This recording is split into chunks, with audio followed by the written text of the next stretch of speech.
The Ultramarines are not the most dramatic Space Marine chapter. They do not carry a curse in their blood. They do not rage against the dying of their Primarch in every battle. They do not crusade without end, driven by a faith so absolute it frightens even the faithful. They do not fight from the shadows, or chain their weapons to their wrists, or cultivate the terrifying strangeness that makes some chapters objects of fascination. They wear blue armor, and they follow the rules, and they fight with a discipline that is, to the casual observer, profoundly unexciting. This is the mistake that the casual observer makes about the Ultramarines. Because the Ultramarines are not unexciting. They are foundational. They are the reason the Imperium of Man exists in its current form. Not one of the reasons, the reason. The primary one, the chapter whose Primarch held what remained of human civilization together after the heresy tore it apart. Who wrote the rules that every other chapter either follows or consciously deviates from. Who rebuilt the military and administrative structures that 10,000 years of subsequent history have relied on. The Ultramarines are the scaffold on which the Imperium stands. And the scaffold is not dramatic, because scaffolding is not supposed to be dramatic. It is supposed to hold things up. The Ultramarines hold things up. They have been holding things up for 10,000 years.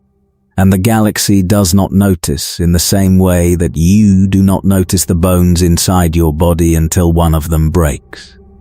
This is their story. Not a story of spectacular charges or mythological curses, or the kind of narrative intensity that makes some chapters natural subjects for the kind of storytelling that the Imperium celebrates.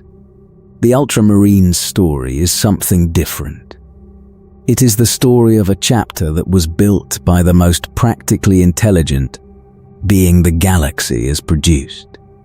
Shaped by that intelligence into the most effective structure for sustained warfare that the Adeptus Astartes has ever seen, and that has maintained that framework, adapted it, refined it, occasionally bent it when its own creator decided it needed bending, across 10 millennia of relentless assault from every direction.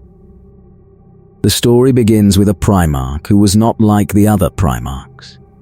Not because he was more powerful, several of his brothers exceeded him in raw combat ability, and the Ultramarines have never claimed that their gene father could defeat the likes of Sanguinius or the Lion in single combat. But because Roboute Guilliman understood something that most of his brothers did not, something that turned out to be the most important quality a leader of Space Marines could possess. He understood that winning the battle was not the point. Winning the war was the point. And winning the war meant building something that could keep winning after you were gone.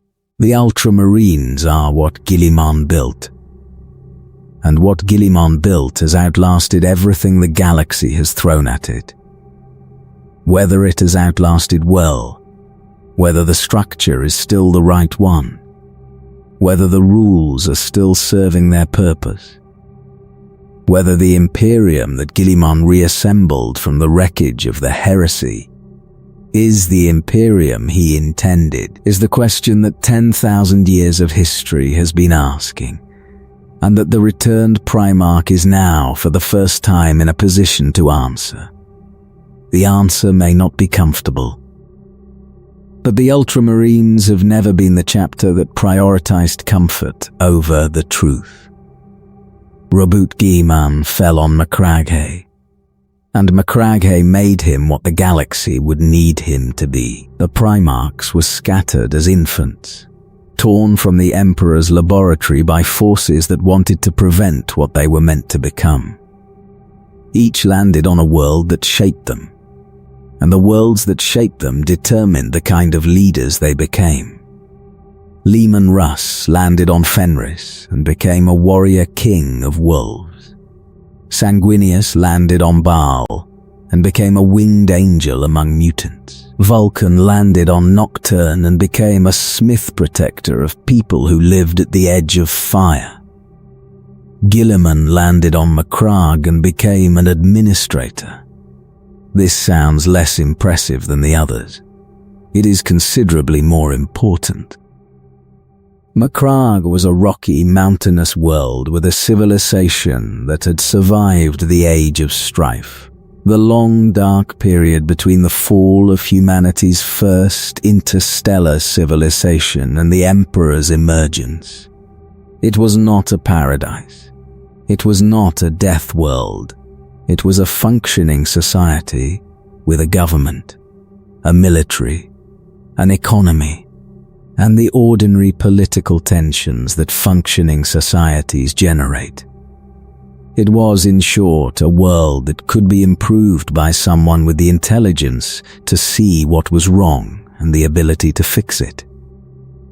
Guilliman's capsule was found in the forests of Macragge by noblemen who brought the child to Connor, one of the two consuls who governed the planet. Connor adopted the boy and raised him, and what Macragge received in return was the most extraordinary prodigy the planet had ever produced. By the age of 10, Guilliman had mastered every subject the wisest men of Macragge could teach him, and his insights into history, philosophy, and governance made his elders stare. His greatest gift, though, was military command. Connor gave the young Guilliman command of an expeditionary force to subdue the wild Illyrian tribes in the northern mountains, and Guilliman did not simply defeat the Illyrians. He pacified them, brought them into the civilized order, made them part of Macragge's future rather than its problem. This pattern, defeat, incorporate, build, would define everything Guilliman did for the rest of his existence. Connor was murdered. A coup orchestrated by the co-consul Gallen and a faction of Macragge's aristocracy who had their own ideas about the direction the planet should take. Guilliman was campaigning in the north when the assassination happened. He came back, crushed the rebellion with a fury that was colder and more complete than the word fury usually implies, and assumed sole leadership of Macragge with the backing of the citizenry who understood that the alternative was worse. What he built from that point was remarkable, not in the way that a Primarch's combat prowess is remarkable, not the kind of achievement that gets commemorated in dramatic narrative. In the practical, structural, lasting way that the construction of a well-governed society is remarkable when you look at it closely enough to understand what it requires. Guilliman transformed Macragge into a meritocracy. He elevated competence over birth. He built infrastructure, roads, communications, the institutional machinery that allows a civilization to function rather than simply exist. He expanded his domain to neighboring systems, and as each system was brought into the fold, it was not subjugated but incorporated, given a place in the structure, made to work as part of a larger whole that benefited from the contribution. By the time the Emperor found him, Guilliman had already built a small empire. Ultramar, the name means beyond the sea in an old Terran tongue, though the sea in question was now the void between the stars, was a realm of functioning worlds, well-governed, well-defended, prosperous in the way that only well-governed things are prosperous. It was, in miniature, what the Emperor was trying to build across the entire galaxy. The Emperor saw what Guilliman had done, and understood what he had in this particular son. Not the strongest warrior, not the most brilliant battlefield commander, not the Primarch who would generate the legends that other Primarchs generated. The son who could build, the son who could look at chaos, not the ruinous powers, but the ordinary chaos of disorganization, inefficiency, and institutional failure, and impose order on it.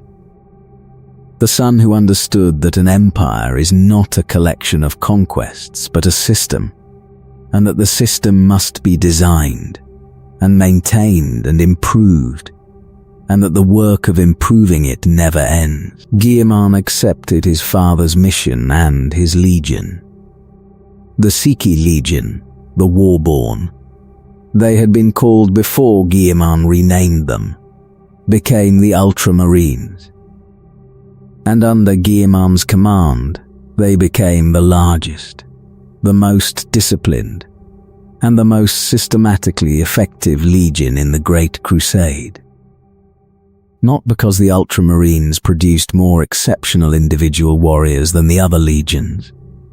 Some legions had warriors who were individually more devastating, but because Guilliman's legion did not rely on exceptional individuals. It relied on a system that produced consistent excellence at scale, a training regime, a tactical doctrine, a logistical infrastructure, and a command structure that made the average Ultramarine more effective than the average warrior of most other legions. And that made the legion as a whole capable of a sustained tempo of conquest that no other force could match. The Ultramarines were the largest legion. At their peak they numbered 250,000 warriors, a figure that exceeded any other legion by a substantial margin. They achieved this size partly through Ultramar's efficient recruitment and training infrastructure, partly through Guilliman's genius for minimizing casualties, and partly through the simple reality that a legion whose campaigns were well planned and well executed lost fewer warriors to the kind of unnecessary attrition that poorly planned campaigns produce. By the time the Heresy arrived, the Ultramarines were not simply one legion among 20. They were, by several important metrics, the most important military force in the Emperor's arsenal, which is exactly why the traitors targeted them first. The word-bearers hated the Ultramarines. This hatred was old, and it was personal, and it was the reason the Battle of Calth happened the way it did. The word-bearers had been humiliated. During the Great Crusade, the Emperor had called them to account for the thing that defined them, their worship of him as a god. The Emperor did not want to be worshipped. The imperial truth was secular, and the word-bearers, who had built their entire identity around the religious veneration of the Emperor, were told to stop. Not gently. The Emperor came personally, brought the XV Legion to its knees on the ruins of a world they had built a temple city upon, and ground their face in the dust. And when he did it, he held up the Ultramarines as the example of what the word-bearers should be. Efficient, obedient, productive, everything the word-bearers' slow, reverent, worship-laden approach to the crusade was not. The word-bearers never recovered from this. Their response was to turn to the very forces the Emperor had warned against, to chaos, to the ruinous powers, to the gods in the warp who were happy to be worshipped, and who offered power in exchange for devotion. Lorgar, the Primarch of the word-bearers, became one of the first to fall, and when the heresy came, when Horus began his rebellion and the legions chose their sides, the word-bearers chose the side that let them hate the Ultramarines with the full weight of their dark theology behind them. Calth was the instrument of that hatred. Calth was one of Ultramar's most productive worlds, a hub of industry and military assembly, a world that the Ultramarines used as a staging ground for major operations. The word-bearers arrived there under the pretense of a joint military action, a combined operation that the Ultramarines had no reason to suspect was anything other than what it appeared to be. The two legions were not friends, but they were brothers ostensibly in the same cause, and the protocols of the Great Crusade allowed for combined operations between legions that did not share a warm relationship. The word-bearers used this trust to position themselves perfectly. When the attack came, it came without warning and without mercy. The word-bearers turned their weapons on the Ultramarines in orbit and on the ground simultaneously, and the scale of the betrayal was staggering. Ships that had been positioned alongside the Ultramarine fleet opened fire at point-blank range. Troops that had been deployed in joint formations attacked the Ultramarine warriors beside them. The opening moments of Calth were a massacre. Tens of thousands of Ultramarines killed before they understood what was happening. Their discipline and their preparedness meaningless against an attack that came from inside their own formation. And then the word-bearers did something worse. They used the ritual knowledge that their alliance with Chaos had given them to corrupt Calth's sun. The star that lit the world was poisoned, turned by sorcerous means into something that burned with a radiation that stripped the planet's surface of its atmosphere and made the surface uninhabitable. Calth's sky died. The world that had been one of Ultramar's jewels became a tomb. Its surface blasted, its atmosphere gone. Its people and its defenders driven underground into the subterranean holes that had been built for storage and industrial operations rather than for survival. The survivors fought. In the dark, beneath the ruined surface, in the holds and tunnels and forgotten spaces of a world that had become the underworld its mythology had never needed. The Ultramarines and the civilians of Calth fought the word-bearers in a grinding war of attrition that would last for years. The Underworld War. A conflict fought in conditions that no tactical doctrine had been designed for, in spaces too confined for the kind of maneuver warfare that the Ultramarines excelled at. Against an enemy that was not trying to win in the conventional sense, but to destroy, to corrupt, to make the underworld itself a monument to the hatred that had brought the word-bearers to Calth. It was in the Underworld War that a sergeant named Aenid Thiel did something that would change the Imperium forever. Thiel was a maverick by Ultramarine standards. A warrior who had been reprimanded before the battle for the unorthodox practice of developing tactical scenarios for Space Marines fighting other Space Marines. This had been considered inappropriate. The idea that one legion might need to fight another was not something the Ultramarines' doctrine accommodated, because the doctrine was built on the assumption that the legions were loyal. Thiel's helmet had been painted red as a mark of censure. After Calth, the red helmet became a badge of honor. Because Thiel's forbidden tactical work, the scenarios he had developed for exactly the kind of treachery the word-bearers had just demonstrated, was the only existing body of doctrine that addressed the problem the Ultramarines now faced. Marines fighting Marines. Brother killing brother. The nightmare that nobody had planned for except the warrior who had been punished for planning for it. Thiel organized the survivors in the underworld into small, independent task forces. Units he called the Red Marked, who could operate in the fragmented, communication-poor environment of the tunnels without the centralized command structure that normal Ultramarine operations relied on. The Red Marked were effective. They developed, under the pressure of immediate necessity, the tactical methods that would work in conditions the textbooks had never covered. And when Guilliman eventually received Thiel's report, after the battle on one of Macrage's space stations, the Primarch listened, and the Primarch understood, and the Primarch tore apart the old tactical doctrine and began writing a new one.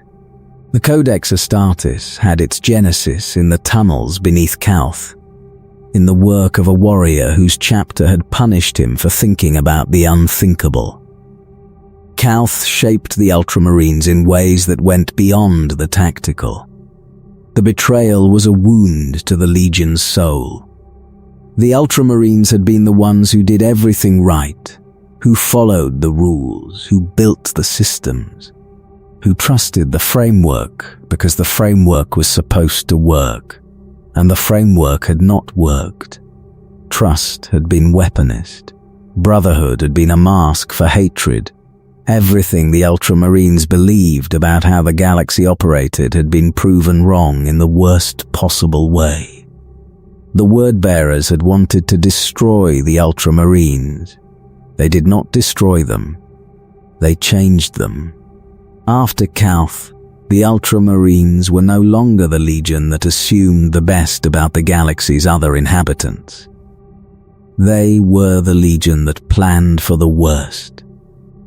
Because the worst had happened, and the only warriors who had been prepared for it were the ones who had thought about it in advance. The Ultramarines became harder, more realistic, more willing to confront the possibility that the systems they built might be turned against them and that the framework they relied on might fail. This was a loss, the loss of the innocent confidence that had made Ultramar's expansion feel like a project of universal improvement rather than an exercise in power. But it was also a gain, because the Ultramarines who emerged from Calth were better equipped for the galaxy they were actually living in rather than the galaxy they had wanted to live in. The galaxy they were actually living in was burning, and the fire was going to require something that the Ultramarines had not yet built. The ruined storm cut Ultramar off from the rest of the galaxy. This was not an accident. The Word-bearers' ritual corruption of Calth's sun had been part of a larger sorcerous operation. The creation of a warp storm of sufficient magnitude to sever the galactic east from the galactic west, isolating the Ultramarines and their Primarch from Terra at the moment when Terra needed them most. The ruin storm raged across the void, impassable, impenetrable, a wall of psychic chaos that no fleet could navigate. Guilliman was trapped. The largest loyal legion in the Imperium, the force that should have been at Terra's defense, was sealed behind a curtain of supernatural fury and could not reach the fight that was going to determine the fate of the species. For a Primarch whose entire identity was built around solving problems through intelligence and planning, this was the worst kind of crisis, a problem that intelligence and planning could not address. The storm was not a military obstacle. It was not an enemy that could be outmaneuvered. It was a wall, and the wall was made of the warp itself, and no amount of strategic brilliance could punch through it. What Guilliman did with this impossible situation is the most controversial decision of his career, and one of the most controversial decisions in the entire heresy. He built a backup, Imperium Secundus. The name is both exactly what it sounds like and far more complicated than the name suggests. Guilliman cut off from Terra, not knowing whether the Emperor survived, not knowing the fate of his loyal brothers, not knowing anything about the galactic situation beyond the boundaries of the ruin storm, looked at what he had and decided that if the Imperium had fallen in the west, the principles it stood for would survive in the east. He gathered the Primarchs who were within reach, Sanguinius of the Blood Angels, who had arrived in Ultramar's space through the ruin storm's margins, the Lionel Johnson of the Dark Angels, who had fought his way through as well. 3 Primarchs, 3 legions, and the question, what do we do if everything we were fighting for is already lost? Guilliman's answer was to build a new Imperium around Ultramar, an Imperium that maintained the structures and the principles and the essential purpose of the original, the protection and advancement of humanity, while accepting the possibility that the original might be gone. He designated Sanguinius as the Emperor of the new Imperium, not himself. This detail matters enormously, because it tells you what kind of leader Guilliman was. He did not seize the emergency as an opportunity for self-elevation. He chose the brother the others could most naturally rally around, the beloved angel, the one the Primarchs themselves had previously chosen, and he placed himself in the role he understood best, the builder of the system, not the figure at its head. Whether Imperium Secundus was the right decision is a question the Imperium has never stopped debating. The argument for it is practical. Guilliman had no information about Terra's survival. The alternative to building Secundus was doing nothing, maintaining the Ultramarines and their allies in a holding pattern, waiting for news that might never arrive, while the galaxy burned and the resources of the Eastern Imperium sat unused. Guilliman chose action over inaction, as Guilliman always chose action over inaction, and the action he chose was the one that preserved the most options. Build the backup, and if the original survived, the backup could be reintegrated. The argument against it is ideological. Imperium Secundus was, regardless of Guilliman's intentions, a statement that the Imperium might be replaceable. But if the Emperor fell and Terra burned, the project could continue without them. This cuts against the fundamental theological and political premise of the Imperium. The unique, irreplaceable authority of the Emperor, the centrality of Terra, the proposition that there is only one Imperium and that its destruction means the destruction of everything. By building an alternative, Guilliman implicitly acknowledged that the Emperor might not be necessary for humanity's survival. And that implication is one that many in the Imperium, then and since, have found deeply uncomfortable. Guilliman himself does not seem to have been comfortable with it. The histories suggest that Imperium Secundus was not a project he undertook with joy, but one he undertook with the cold pragmatism that was his defining quality. He did what the situation required. He did not pretend the situation was something other than what it was. And when news finally reached him that the Emperor still lived, that Terra still held, that the heresy had not yet won, he disbanded Secundus without hesitation and drove his forces west toward Terra as fast as the dissipating ruin storm would allow. He arrived too late. This is the wound that the Ultramarines carry from the heresy, and it is a different wound from the ones that other legions carry. The Iron Hands carry the death of their Primarch at the Drop Site Massacre. The Blood Angels carry the death of Sanguinius aboard the Vengeful Spirit. The Raven Guard carry the near destruction of their legion. The Ultramarines carry something that is, in some ways, harder to bear than any of these. They carry the knowledge that they were not there. The greatest military force in the Imperium, the legion that should have been at Terra's defense, the force whose presence might have changed the outcome of the siege, trapped behind a warp storm while the Emperor was broken and the Imperium was nearly destroyed. By the time Guilliman and his Ultramarines arrived, the battle was over. Horus was dead. The Emperor was on the Golden Throne. The traitors were fleeing. And the Ultramarines, who had done nothing wrong, who had been prevented from participating by an enemy's sorcery rather than by their own failure, arrived at a galaxy that was broken and that blamed nobody but needed somebody to fix it. Guilliman fixed it. Because that is what Guilliman does. The galaxy presented him with the worst mess in human history, and he picked up the pieces and put them back together.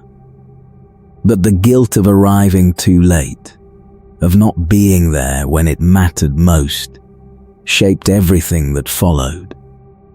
The Ultramarines' subsequent behavior, their insistence on preparedness, their obsession with having a plan for every contingency, their refusal to be caught unready by anything the galaxy could produce, all of it can be traced back to Calth and the Ruinstorm and the terrible fact of arriving at Terra after the battle was already over. They would never be too late again. They would make sure of it. The Codex Astartes is not a rulebook. This is the first thing to understand about it, because the way the Imperium has come to treat it, as scripture, as sacred law, as the inviolable word of a Primarch treated with the reverence of a prophet, is not what Guilliman intended when he wrote it. The Codex Astartes was meant to be a guide, a set of principles, derived from the hard experience of the worst war in human history, designed to prevent that war from happening again. The core principle was simple. No single commander should ever again control a force large enough to threaten the Imperium. The heresy had demonstrated what happened when a legion-sized force turned traitor. Horus had commanded hundreds of thousands of warriors, and when he turned, those warriors turned with him. And the result was a war that nearly destroyed everything the Emperor had built. The legions were too large.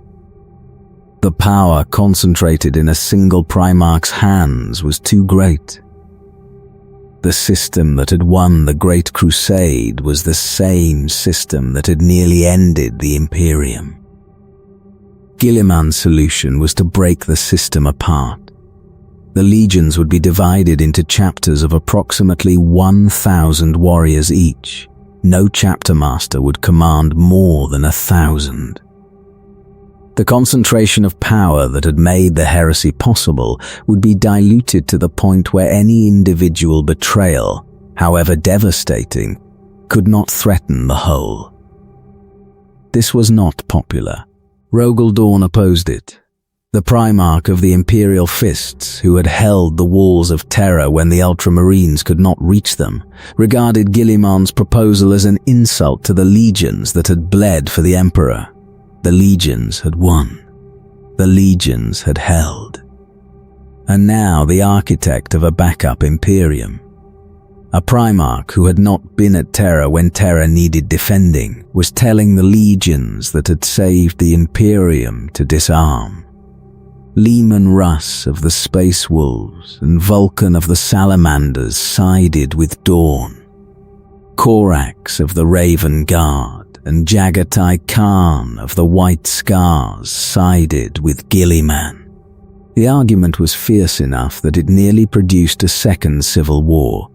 Brothers who had just finished fighting traitors coming within reach of fighting each other over the question of how to prevent future treachery. Guilliman prevailed.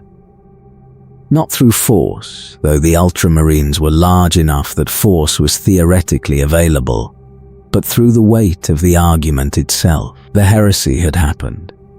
The system that allowed it to happen needed to change. The alternative to changing it was to trust that what had already happened once would never happen again, and that trust had been demonstrated to be insufficient. The legions were broken. The second founding produced chapters from each loyal legion, and the Ultramarines, being by far the largest legion, with 250,000 warriors at the heresy's end, produced more successors than any other. At least 24 chapters were created from the Ultramarines' gene seed in the second founding alone, a number that subsequent foundings would multiply many times over. These chapters, known as the Primogenitors, the Firstborn, carry Guilliman's gene seed and, to varying degrees, his principles. The Ultramarines' gene seed became the standard. More chapters in the Adeptus Astartes are derived from the Ultramarines than from any other source. More, in fact, than from all other sources combined. This is partly because the gene seed is stable, reliable, free of the mutations and degradations that plague some other lineages. But it is also because Guilliman's approach to the Astartes, the systematic, doctrine-driven, institutionally sound approach, is the approach the Imperium's founders decided should be the model. The Ultramarines are not the most dramatic chapter, but they are the template chapter, the one from which the others diverge. The Codex itself went far beyond the question of force size. Guilliman wrote doctrine. Tactical frameworks for every kind of engagement the Astartes might face. Organizational structures, the 10-company system, the scout company, the reserve companies, the command hierarchy from chapter master down to sergeant, equipment loadouts, strategic principles, the accumulated wisdom of the Great Crusade and the Heresy, compressed into a document that would serve as the Astartes' guide to warfare for 10,000 years. It was brilliant. Not in the way that battlefield courage is brilliant, not the flash of inspiration that turns a losing fight into a winning one. In the way that institutional design is brilliant, the way that a well-designed institution is brilliant. It works. It works across different conditions, different enemies, different commanders, different millennia. The Codex Astartes has been the foundation of Space Marine warfare for 10,000 years. And the galaxy has changed in every way imaginable over that time, and the Codex has continued to be relevant because Guilliman designed it with enough flexibility to adapt. Not everyone sees the flexibility. The Codex has been treated by some chapters and by the wider Imperium's culture as something it was not designed to be, an absolute prescription. A sacred text, a set of rules that must be followed to the letter regardless of circumstances. This rigidity has produced problems. It has produced chapters that refuse to adapt to local conditions because the Codex didn't account for them. It has produced institutional conflict between chapters that interpret the Codex differently. It has, in the most damaging cases, produced tactical failures where commanders followed the Codex into situations the Codex was not designed for, rather than exercising the judgment that the Codex's author would have recommended. Guilliman did not write the Codex to be worshipped. He wrote it to be used.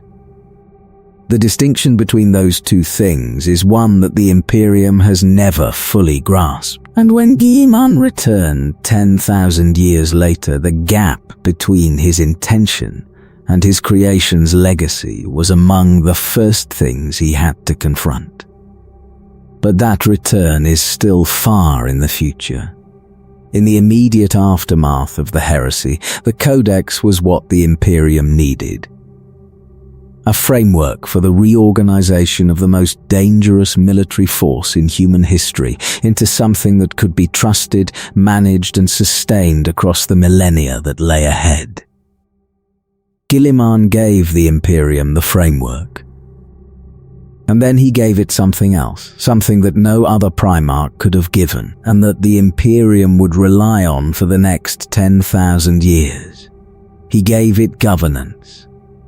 The rebuilding that Guilliman undertook after the heresy deserves attention in its own right, because the scope of what he accomplished in the century of his regency has shaped every subsequent century of imperial history.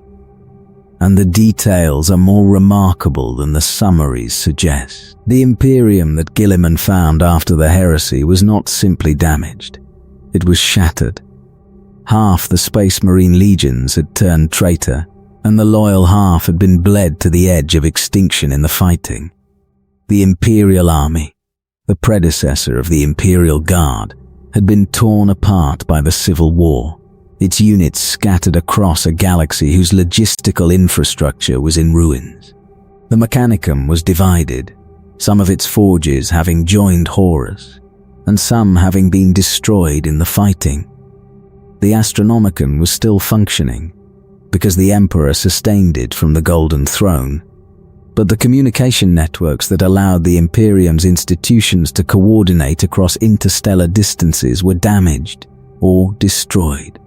What Guilliman did was not simply restore what had existed before.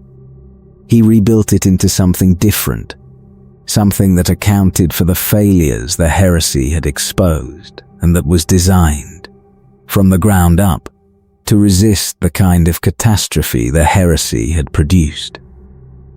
The breaking of the legions into chapters was the most visible reform. But Guilliman went further.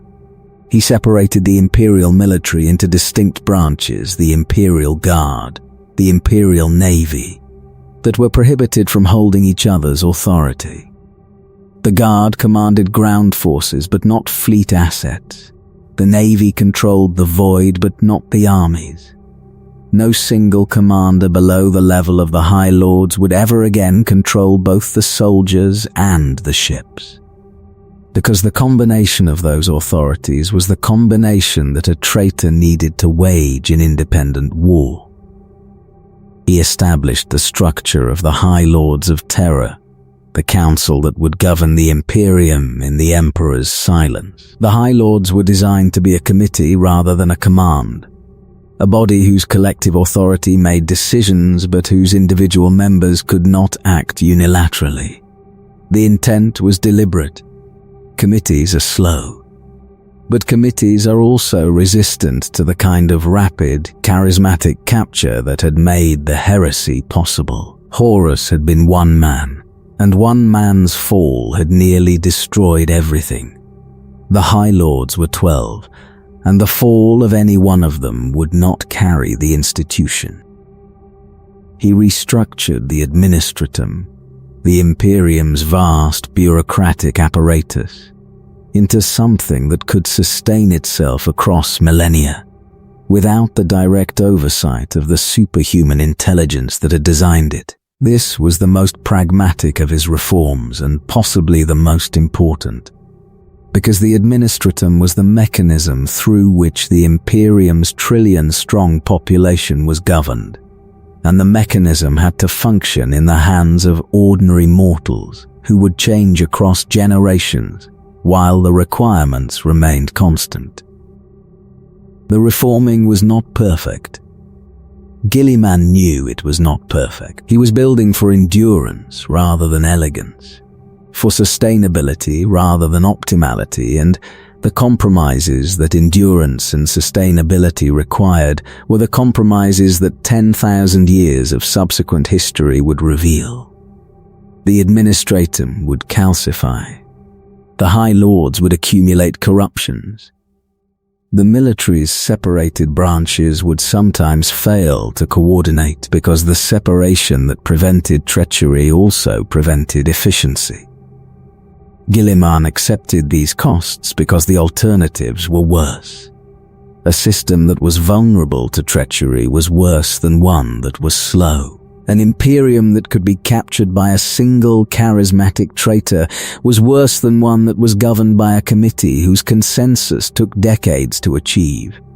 The imperfections were the price of the insurance, and the insurance was against the specific catastrophe that had nearly destroyed the species.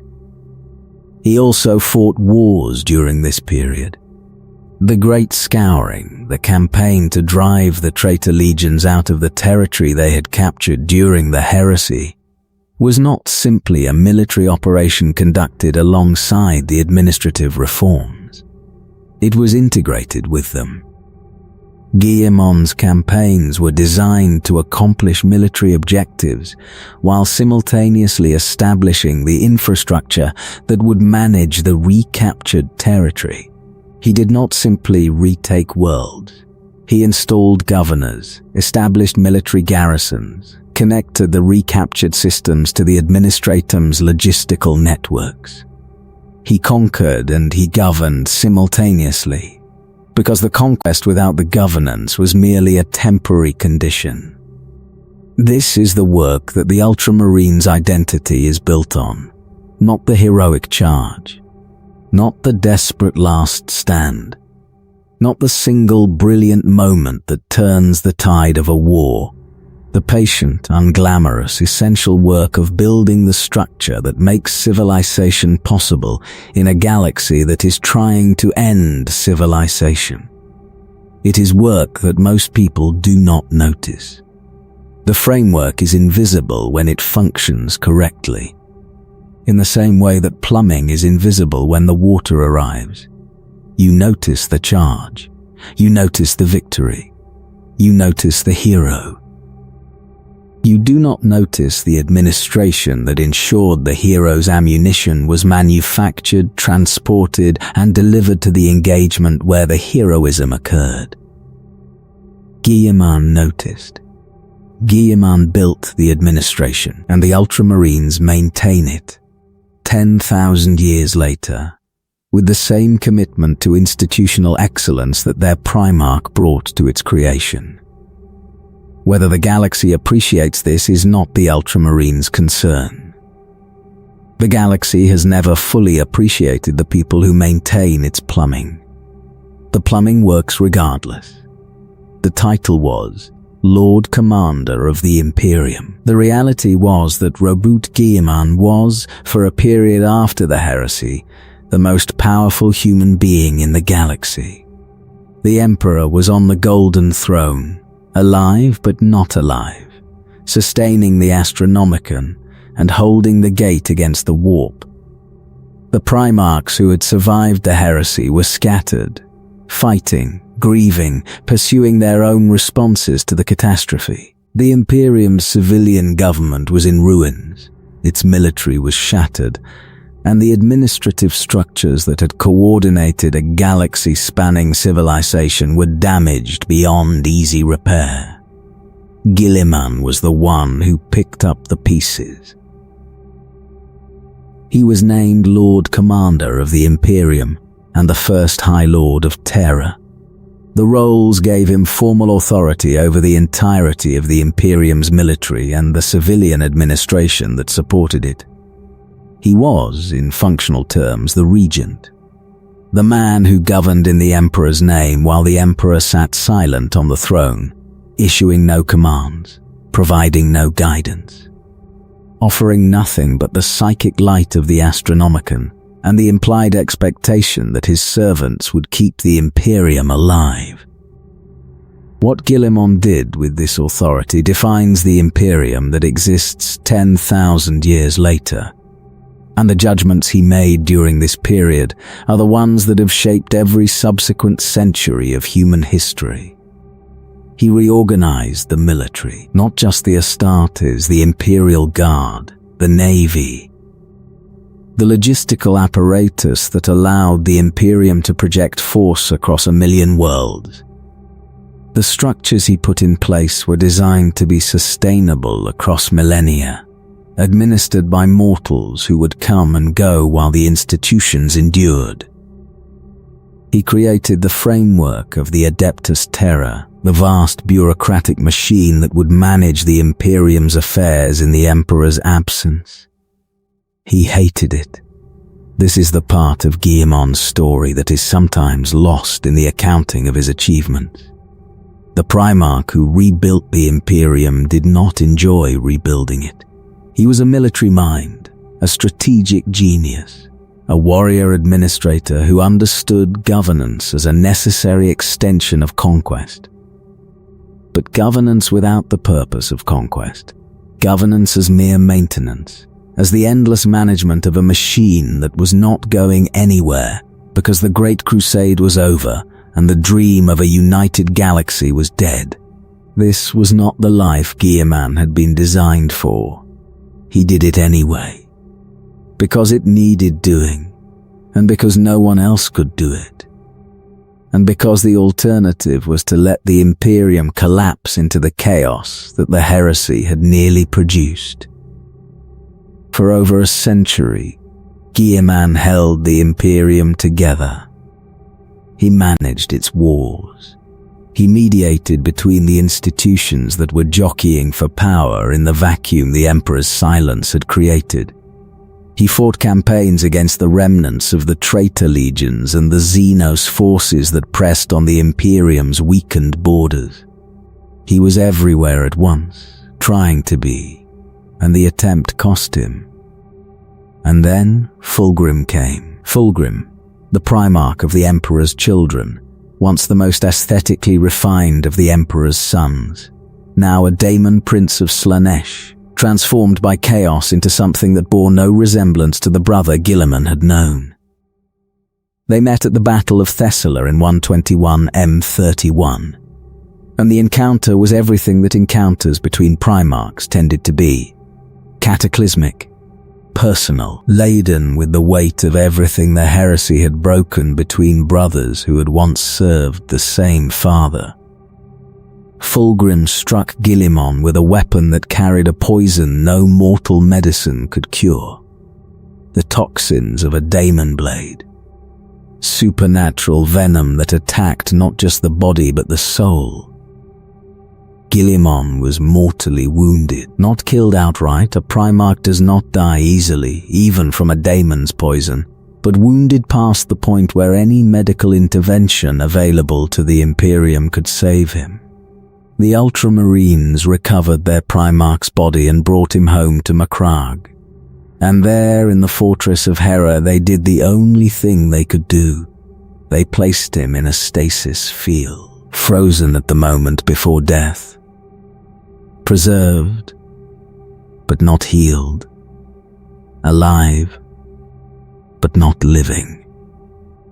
The Temple of Correction was built around him, a shrine within the fortress of Hera, where the Primarch of the Ultramarines sat on his throne of stasis, his wounds forever fresh, his body forever poised at the edge of death, and where the people of Ultramar and the warriors of the chapter came to look upon the face of their father and their founder and their greatest leader, frozen in the amber of a technology that could preserve him, but could not save him.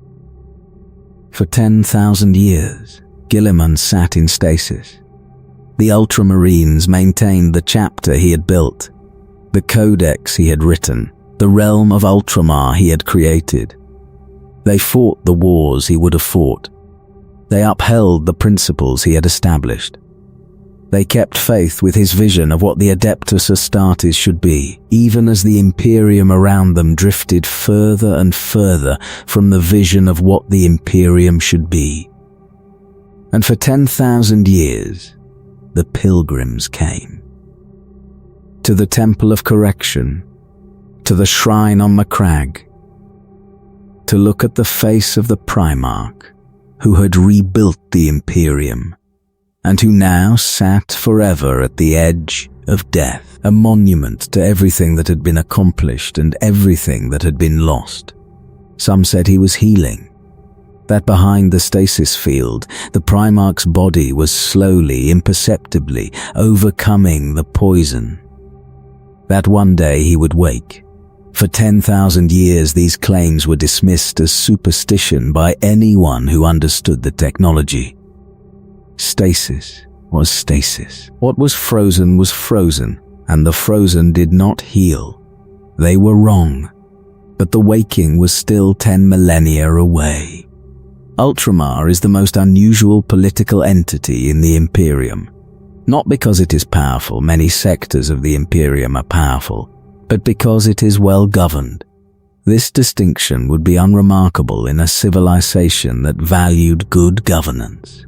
In the Imperium of Man, where good governance is the exception rather than the rule, where the administratum's bureaucracy has calcified into a machine that processes forms rather than producing outcomes, where the average imperial world is governed with an indifference to its population's welfare that would be criminal if the Imperium had a functioning concept of criminality at the governmental level. In this Imperium, Ultramar stands out the way a garden stands out in a desert. Not because gardens are unusual in the abstract, because this particular desert should not contain one. The realm of Ultramar encompasses approximately 500 worlds, centered on Macragge and extending across a subsector of the galactic east. These worlds are not simply imperial worlds that happen to be near Macragge. They are Ultramarine worlds, governed by the principles that Guilliman established before the Emperor found him, maintained by the chapter and by the civilian administration the chapter has shaped over 10 millennia. The Ultramarines do not simply defend Ultramar. They govern it, in the functional sense that the chapter's influence shapes the policies, the institutions, and the quality of life on every world in the realm. The difference between an Ultramarine world and a standard Imperial world is visible from orbit. The infrastructure is better. The cities are functional rather than merely habitable. The populations are educated, armed in the sense of being capable of self-defense, and possessed of a civic identity that connects them to the realm and to the chapter that protects them. An inquisitor visiting Calth noted, with apparent surprise, that it was the first world in the Imperium she had visited where people seemed to have nothing to hide from the Inquisition. This is not because the people of Ultramar are more virtuous than the people of other Imperial worlds. It is because the systems that govern them are better. The governance produces the outcomes that the governance is designed to produce: order, productivity, loyalty, and the quality of civic pride that makes a population worth defending because the population believes it has something worth defending. The rest of the Imperium does not look like this. The rest of the Imperium is governed by the administratums remote, in different machinery and by whatever local power structure has emerged from the particular world's history, and the quality of governance varies from adequate to catastrophic, with most worlds landing somewhere in the range of functional misery. The Imperial citizen on a standard world knows three things about the governance they receive. Taxes are collected, tithes are demanded, and the administratum does not care about the individual as long as the individual continues to produce. Ultramar's citizens know something different. They know that the governance cares, in the institutional sense that the systems are designed with the population's functionality in mind, not their happiness. The Imperium does not deal in happiness, and Ultramar is not a utopia, but their functionality, their ability to contribute to the realm's defense and prosperity, their capacity to serve the Imperium effectively, which requires that they be healthy enough, educated enough, and motivated enough to do so. This is Guilliman's legacy at its most practical. Not the Codex Astartes, not the military reforms, but the demonstration that the Imperium's worlds could be governed well if the people governing them cared about the outcome. The tragedy of the demonstration is that the Imperium has never replicated it. Ultramar remains the exception. The rest of the Imperium has spent 10,000 years proving that the exception is not the rule. Each of the 500 worlds has its own character. Macragge is the capital, mountainous, austere, home to the fortress of Hera and the chapter's primary operations. Calth was the industrial heart before the word-bearers poisoned its sun. And its people still live in the subterranean warrens that the underworld war forced them to build. A population defined by what they lost and what they maintained despite the loss. Ajax is the garden of Ultramar, an agri-world of exceptional productivity, the realm's breadbasket.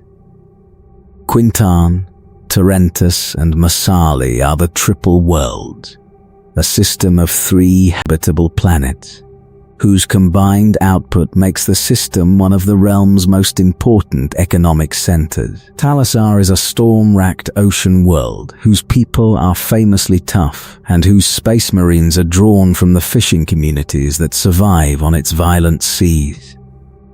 The Ultramarines recruit from all of these worlds, and the diversity of the recruitment base is one of the chapter's strengths. A chapter that draws from a single world is shaped by that world's specific qualities and limitations. The Ultramarines draw from 500, and the resulting chapter is as varied in its warriors' backgrounds as the realm that produces them. The governance of Ultramar has evolved. In the current era, since Guilliman's return, the Primarch has reorganized the realm's administration around the institution of the Tetrarchs, 4 senior figures, appointed by Guilliman himself, who each oversee a quarter of Ultramar's territory. The Tetrarchy is a delegation of authority that reflects Guilliman's understanding that he cannot personally govern 500 worlds while simultaneously running the Indomitus Crusade and managing the broader Imperium's strategic direction. The Tetrarchs rule in his name, with his authority, and the institution is Guilliman doing what Guilliman always does, building a system that can function without him. This is the defining characteristic of Ultramar and of the Ultramarines. Not the individual brilliance of the Primarch, though the brilliance is real. The system, the structure that takes the brilliance and distributes it across an institution that can sustain itself when the brilliant individual is absent, when he is in stasis, when he is on campaign, when he is on the other side of the galaxy dealing with a crisis that Ultramar cannot help him with. The system endures because it was designed to endure, and this is the Primarch's most important contribution to the Imperium. Not the most celebrated contribution, the most important one. The Ultramarines' relationship with ordinary humanity is different from that of any other chapter, and the difference reveals something fundamental about what Guilliman was trying to build. Most Space Marine chapters exist at a remove from the human populations they defend. The gap between the transhuman warrior and the ordinary human is vast, biologically, psychologically, socially, and most chapters do not try to bridge it. The Space Wolves defend Fenris with ferocious devotion, but the Fenrisians' relationship to the Wolves is one of awe rather than partnership. The Blood Angels are revered as angels by the people of Baal, worshipped from a distance that the chapter's biological nature makes almost impossible to close. The Black Templars defend the Emperor's worlds with a fury that inspires and terrifies in equal measure. The Ultramarines govern their worlds. Not just defend, govern. The distinction is crucial. A chapter that defends a world has a military relationship with its population. A chapter that governs a world has a civic relationship, a civic one. A relationship in which the Space Marines are not simply the distant gods who arrive when the darkness comes, but the visible, present, ongoing custodians of the population's daily life. The people of Ultramar know the Ultramarines in a way that no other chapter's people know their warriors. They see them. Not in battle. Most citizens of Ultramar will never see an Ultramarine fight, and they are not worse for it. They see them in the governance, in the institutions that the chapter's influence shapes, in the quality of the infrastructure, the education, the military training that the chapter's principles permeate throughout the realm. The Ultramarine is present in the functioning of the world, not as a warrior but as a standard, the benchmark against which the world's civilian institutions measure their own performance. This produces populations that are different from the populations of other imperial worlds. The citizens of Ultramar are educated.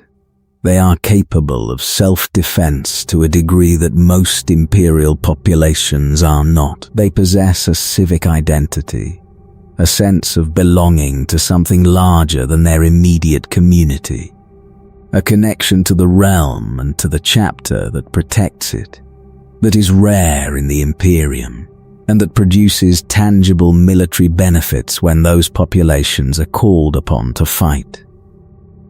The Plague Wars demonstrated this most clearly. When Mortarian's Death Guard invaded Ultramar, the civilian populations did not simply huddle behind walls and wait for the Astartes to save them. They fought. The Ultramar Auxilia, the realm's military forces, trained to standards that exceeded the average Imperial Guard regiments, engaged the Death Guard's cultist and demonic forces alongside the chapter, and the civilian militias provided the kind of organized, motivated resistance that populations on standard Imperial worlds would not have been able to sustain. This is the return on Guilliman's investment in governance. The Primarch, who spent centuries building the civilian infrastructure of Ultramar, was not simply being a good ruler for the sake of good rulership. He was building a military asset, a population that is educated, motivated, and connected to the institutions that govern it, is a population that fights for those institutions when they are threatened. A population that is exploited, neglected, and governed with indifference is a population that has no reason to fight for anything except its own survival. And personal survival does not produce the kind of organized resistance that repels a Daemon Primarch's invasion. The Ultramarines understand this relationship between governance and defense in a way that most of the Imperium does not. They see the civilian populations of Ultramar not as the people they are defending, but as the force multiplier their defense depends on. An Ultramarine world that is well governed is a world that defends itself more effectively, which reduces the demands on the chapter's finite military resources, which allows those resources to be deployed against the threats that civilian forces cannot address. This is Guilliman's logic carried through to its complete expression. The warrior defends the civilian. The civilian supports the warrior. The governance that connects them produces a relationship of mutual capability that exceeds what either could achieve alone. It is not romantic. It is not the kind of bond that produces the mythological warrior-protector relationships that other chapters' lore celebrates. It is institutional, functional, designed, and it works better than anything else the Imperium has tried. The rest of the Imperium has had 10,000 years to learn from Ultramar's example. It has not learned. The Administratum continues to govern the Imperium's worlds through indifference and exploitation. The populations continue to be treated as resources rather than assets. The gap between what the Imperium extracts from its citizens and what it gives them in return continues to widen. Guilliman sees this. He has always seen it. The returned Primarch looks at the Imperium he built and sees the governance of Ultramar replicated nowhere. The one successful model of how the Imperium could function, standing alone in a galaxy of institutional failure, serving as the proof of concept that nobody else has implemented. It makes him angry. Not in the way that warriors are angry, not the combat fury that produces battlefield intensity. In the way that builders are angry when they see what their design could have produced and what it actually produced. and the gap between those two things is the measure of everything that went wrong in their absence. The Ultramarines carry this anger for him. In the quiet way, the chapter carries everything. They fight to protect not only the people of Ultramar, but the principle that Ultramar represents. The proposition that the Imperium's people deserve governance that serves them, rather than governance that exploits them. The proposition is not popular in the corridors of the administratum. It is not popular among the nobility that extracts its wealth from the populations the Imperium neglects. But it is correct. And the Ultramarines have never been the chapter that prioritized popularity over correctness. The Tyranids arrived from outside the galaxy, and the Ultramarines were the first chapter to face them at full strength. Hive Fleet Behemoth, the first of the major Tyranid invasions, a bioorganic swarm of such scale that the Imperium had no framework for understanding what it was facing, entered the galaxy from below the galactic plane and drove toward the eastern fringe, toward Ultramar, toward Macragge.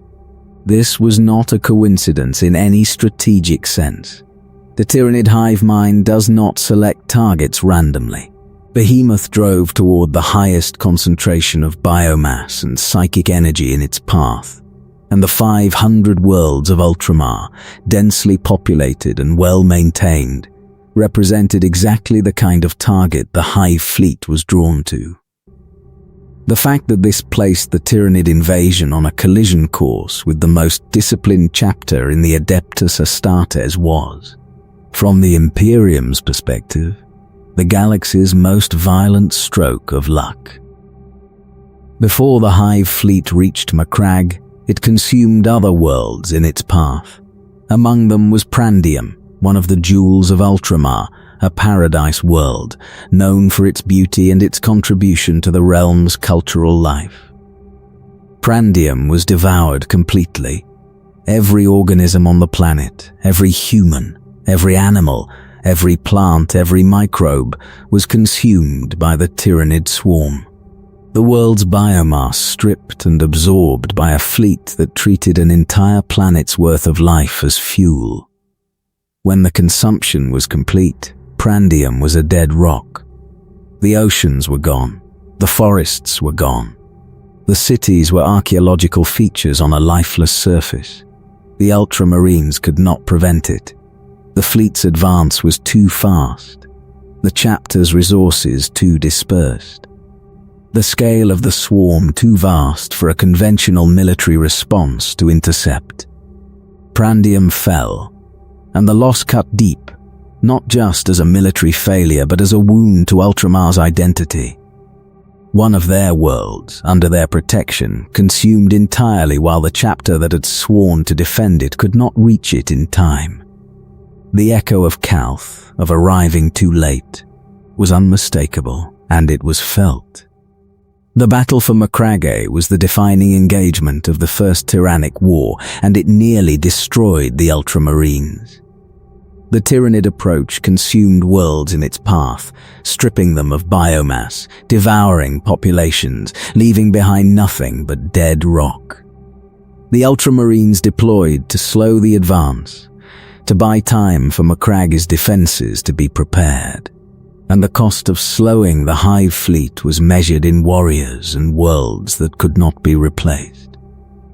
Every engagement with the Tyranids was an engagement with something the chapter's experience had not prepared them for. An enemy that did not retreat, did not negotiate, did not have the command vulnerabilities that conventional enemies presented. The hive mind adapted in real time, learning from each engagement, adjusting its approach with a speed that made the Ultramarines' own doctrine of adaptation look sluggish by comparison. When Behemoth reached Macragge, it brought the full weight of the Hive Fleet against the Ultramarines' homeworld. Marnius Calgar, the chapter master, commanded the defense. The stakes were total. Macragge was not simply a world that could be lost and reconquered later. It was the capital of Ultramar, the seat of the chapter's history, the shrine where Guilliman's body sat in stasis. Losing Macra meant losing the Ultramarines' identity, and Calgar fought the defense with intensity that reflected the magnitude of what was at risk. The First Company bore the heaviest burden. The chapter's veteran warriors, the Terminators, were deployed into the most desperate fighting. The close-quarters engagement in the underground passages and polar fortresses where the Tyranid advance had to be stopped if Macragge was to survive. The fighting in these spaces was a nightmare of chitinous bodies and organic acid and the specific horror of an enemy that did not stop coming, that filled every space it could reach, that turned the narrow corridors and confined chambers into killing grounds, where the Terminator's heavy armor was the only thing between the defense and total collapse. The First Company was destroyed. Nearly every veteran warrior in the chapter's most elite formation was killed in the battle for Macragge, their lives spent in the desperate holding action that bought enough time for the wider defense to succeed. The loss was catastrophic, not just in numbers, though the numbers were devastating, but in the experience and the institutional knowledge that a chapter's veteran company represents. Warriors who had served for centuries, who carried the accumulated wisdom of 100 campaigns, who embodied the Ultramarine ideal of disciplined excellence, gone in the tunnels beneath the polar fortresses, killed by an enemy that the Codex Astartes had never anticipated. But Macragge held.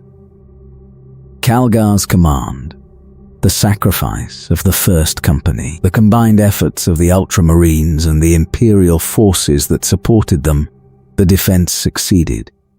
Behemoth was broken at Macragge. The Hive Fleet's advance was stopped, its biological resources spent against the defenses the Ultramarines had constructed, its momentum arrested at the cost of a generation of the chapter's finest warriors. The aftermath reshaped the Ultramarines. Chaplain Orton Cassius, a veteran warrior whose experience with the Tyranids had given him a specific and personal hatred of the Xenos, did something that was technically non-compliant with the Codex Astartes. He formed the Tyrannic War Veterans, a new unit type, composed of warriors who had survived significant engagement with the Tyranids, specifically trained to fight the Hive Fleet. The unit did not exist in the Codex. The Codex had not anticipated the Tyranids. Cassius judged that what the Codex did not anticipate, the chapter must create for itself. This was controversial. The Ultramarines' identity was built on Codex compliance, the idea that Guilliman's framework was sufficient for every situation, that deviation from it was a sign of failure rather than adaptation. Cassius's Tyrannic War Veterans were an explicit deviation, a unit created outside the framework for a threat the framework had not foreseen. The debate within the chapter was real, and it was not settled until Guilliman's return millennia later. When the Primarch reviewed what Cassius had done, he did not censure it. He praised it, immediately seeing the value of specialized anti-Tyranid forces and the experience they had accumulated. The creator of the Codex validated the deviation from the Codex, because the creator understood something that some of his most devoted followers had forgotten. The Codex was a guide, not a cage. The battle for Macragge taught the Ultramarines something that the heresy had begun to teach them, and that the 10,000 years since had not quite finished. The doctrine is not the answer. The doctrine is the starting point from which the answer is developed, and the answer must sometimes go where the doctrine cannot follow. Marneus Calgar has been the chapter master of the Ultramarines for longer than most human civilizations remember themselves. He was not the first chapter master after Guilliman's wounding, The line extends back through a succession of commanders, who each maintained the chapter's standards and the chapter's principles across the millennia. But Calgar is the one history records most fully. Because Calgar is the one who was in command when the crises came that tested whether Guilliman's framework could hold under maximum pressure. Calgar is, in many respects, the model of what a Codex-compliant chapter master should be. He is a strategic thinker of genuine capability, able to coordinate complex military operations across multiple theaters with the kind of competence that the Codex was designed to produce. He is personally formidable in combat, a warrior who wears the gauntlets of Ultramar, ancient power fists that have become as iconic as the man who wields them. He commands the respect of his warriors not through charisma or mysticism, but through demonstrated excellence, the accumulated evidence of decades of correct decisions made under pressure. He is also, and this is the part that the legend sometimes obscures, a man who has made mistakes. The defense of Macragge against Hiv Fleet Behemoth was a victory. It was also a victory that cost the chapter its entire first company. A different commander might have found a way to defend the homeworld without losing a generation of veterans. A different strategy might have held the Tyranids at a perimeter rather than allowing the fighting to reach the planet's surface and descend into the tunnel war that killed the Terminators. Calgar made the decisions he made, and the decisions produced survival, and survival is not nothing. But the cost was higher than it needed to be, and a commander of lesser honesty would not acknowledge this. Calgar acknowledges it. The Ultramarines' institutional culture, shaped by Guilliman's emphasis on honest assessment and continuous improvement, does not allow its commanders the luxury of pretending that costly victories were clean ones. The battle for Macragge was analyzed, evaluated, and incorporated into the chapter's tactical doctrine with the same rigor that every campaign receives. The lessons were extracted. The failures were identified. The next time the Ultramarines faced a Tyranid incursion, the approach was adjusted. This is what Codex compliance produces at its best. Not the rigid adherence to rules that Guilliman's critics accuse it of being, but the continuous process of learning, adapting, and improving that the Codex was designed to facilitate. Calgar is the best expression of this process, a commander who follows the framework, who deviates from it when deviation is warranted, and who feeds the results of the deviation back into the framework so that the next commander benefits from what this one learned. He has fought every major enemy the Imperium faces. Tyranids, obviously, the battle for Macragge defined a generation of the chapter's history. Chaos forces, the Ultramarines region of space, is not adjacent to the Eye of Terror, but the forces of chaos find their way to every corner of the galaxy, and Calgar has met them on dozens of worlds. Necrons, the campaigns on Damnos, where the awakening of a tomb world of the Sautek dynasty tested the chapter's ability to fight an enemy whose technology and resilience exceeded the standard Codex assumptions about what the Astartes would face. Damnos was initially a defeat. Captain Sicarius of the Second Company deployed to the world when its Necron tomb activated, and the Ultramarines were driven off, outmatched by the Sautek dynasty's forces in a way that the chapter's doctrine had not adequately prepared them for. The Necrons' living metal, their ability to repair and regenerate, their overwhelming fire discipline, and the tactical intelligence of their overlord created conditions that the standard Codex response could not address. The Ultramarines came back. They reconquered Damnos in a subsequent campaign, adjusted their tactics, brought the firepower and the strategic approach that the first engagement had taught them was necessary. The defeat was not permanent. The defeat was educational, and what it taught was integrated into the chapter's evolving understanding of how to fight the Necron threat. Calgar crossed the Rubicon Primaris during the Vigilus campaign, the dangerous procedure that transforms a firstborn Space Marine into a Primaris one.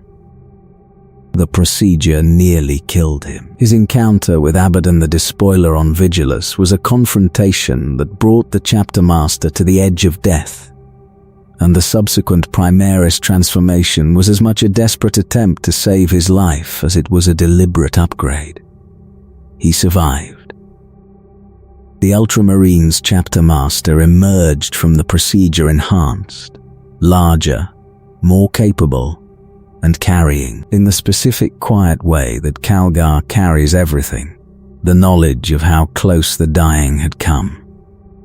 Calgar is not Guilliman. No chapter master can be, and the comparison is not fair to anyone who faces it.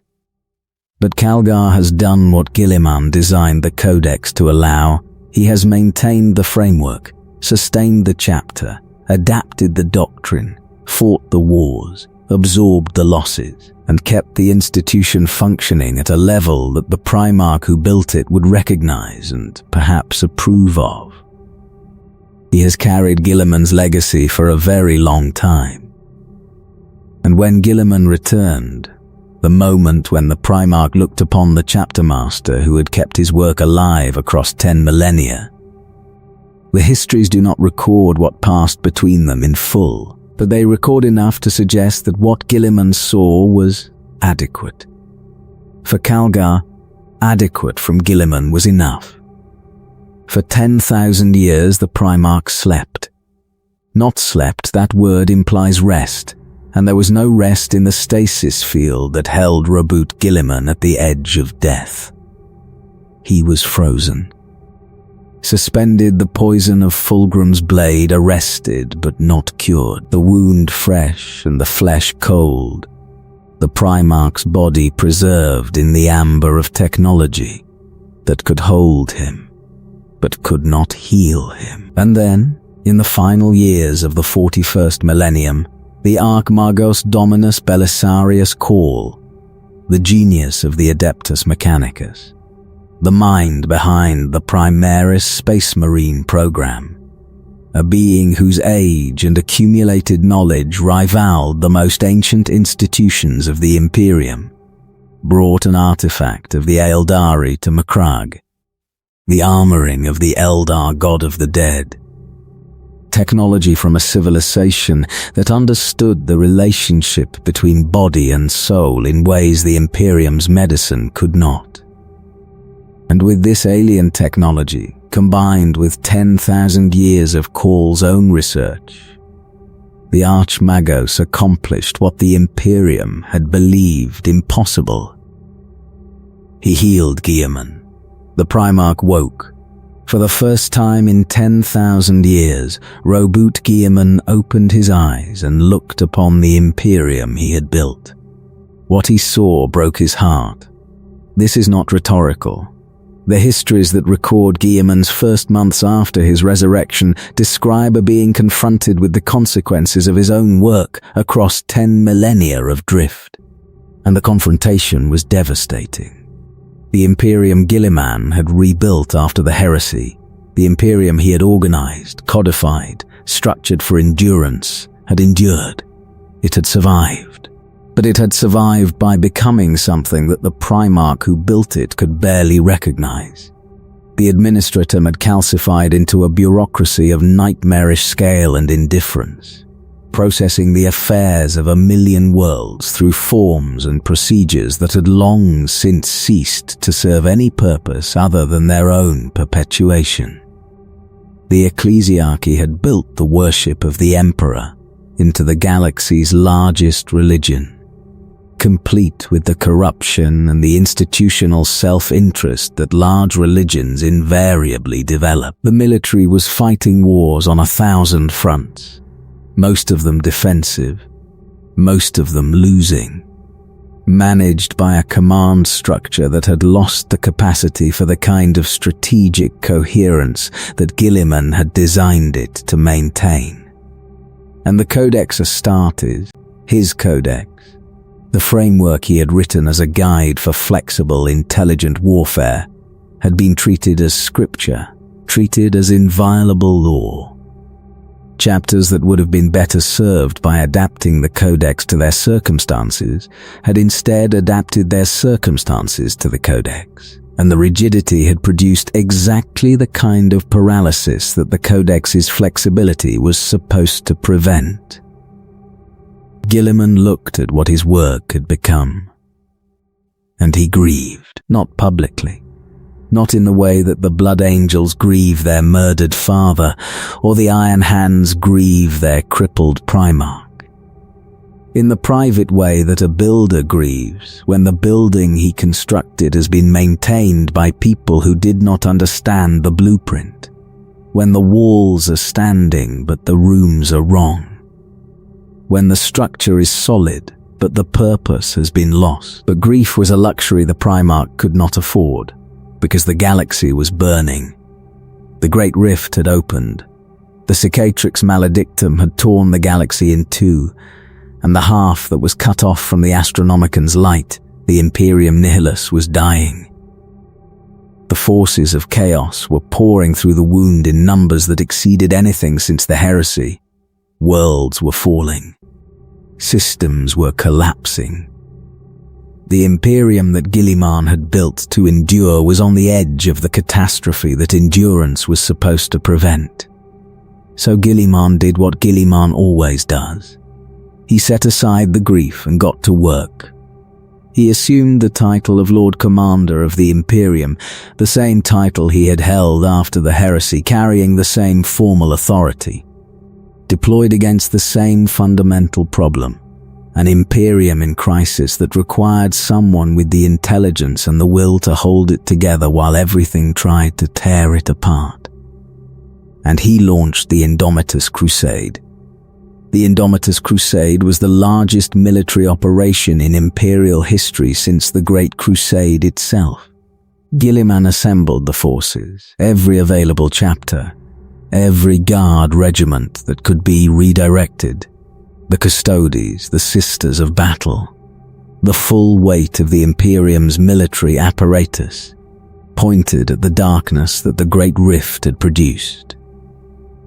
The Crusade's purpose was not to reclaim the galaxy in the way the Great Crusade had reclaimed it. The purpose was simpler and more desperate: to stabilize what remained, to reach the worlds that the Rift had isolated, to push back the chaos incursions that were consuming entire sectors, to demonstrate to the trillions of Imperial citizens who had been cut off from everything they relied on that the Imperium had not abandoned them.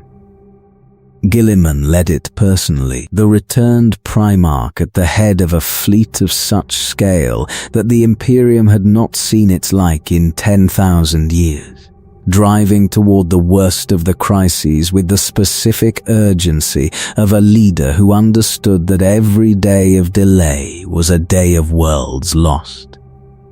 He brought the Primaris with him.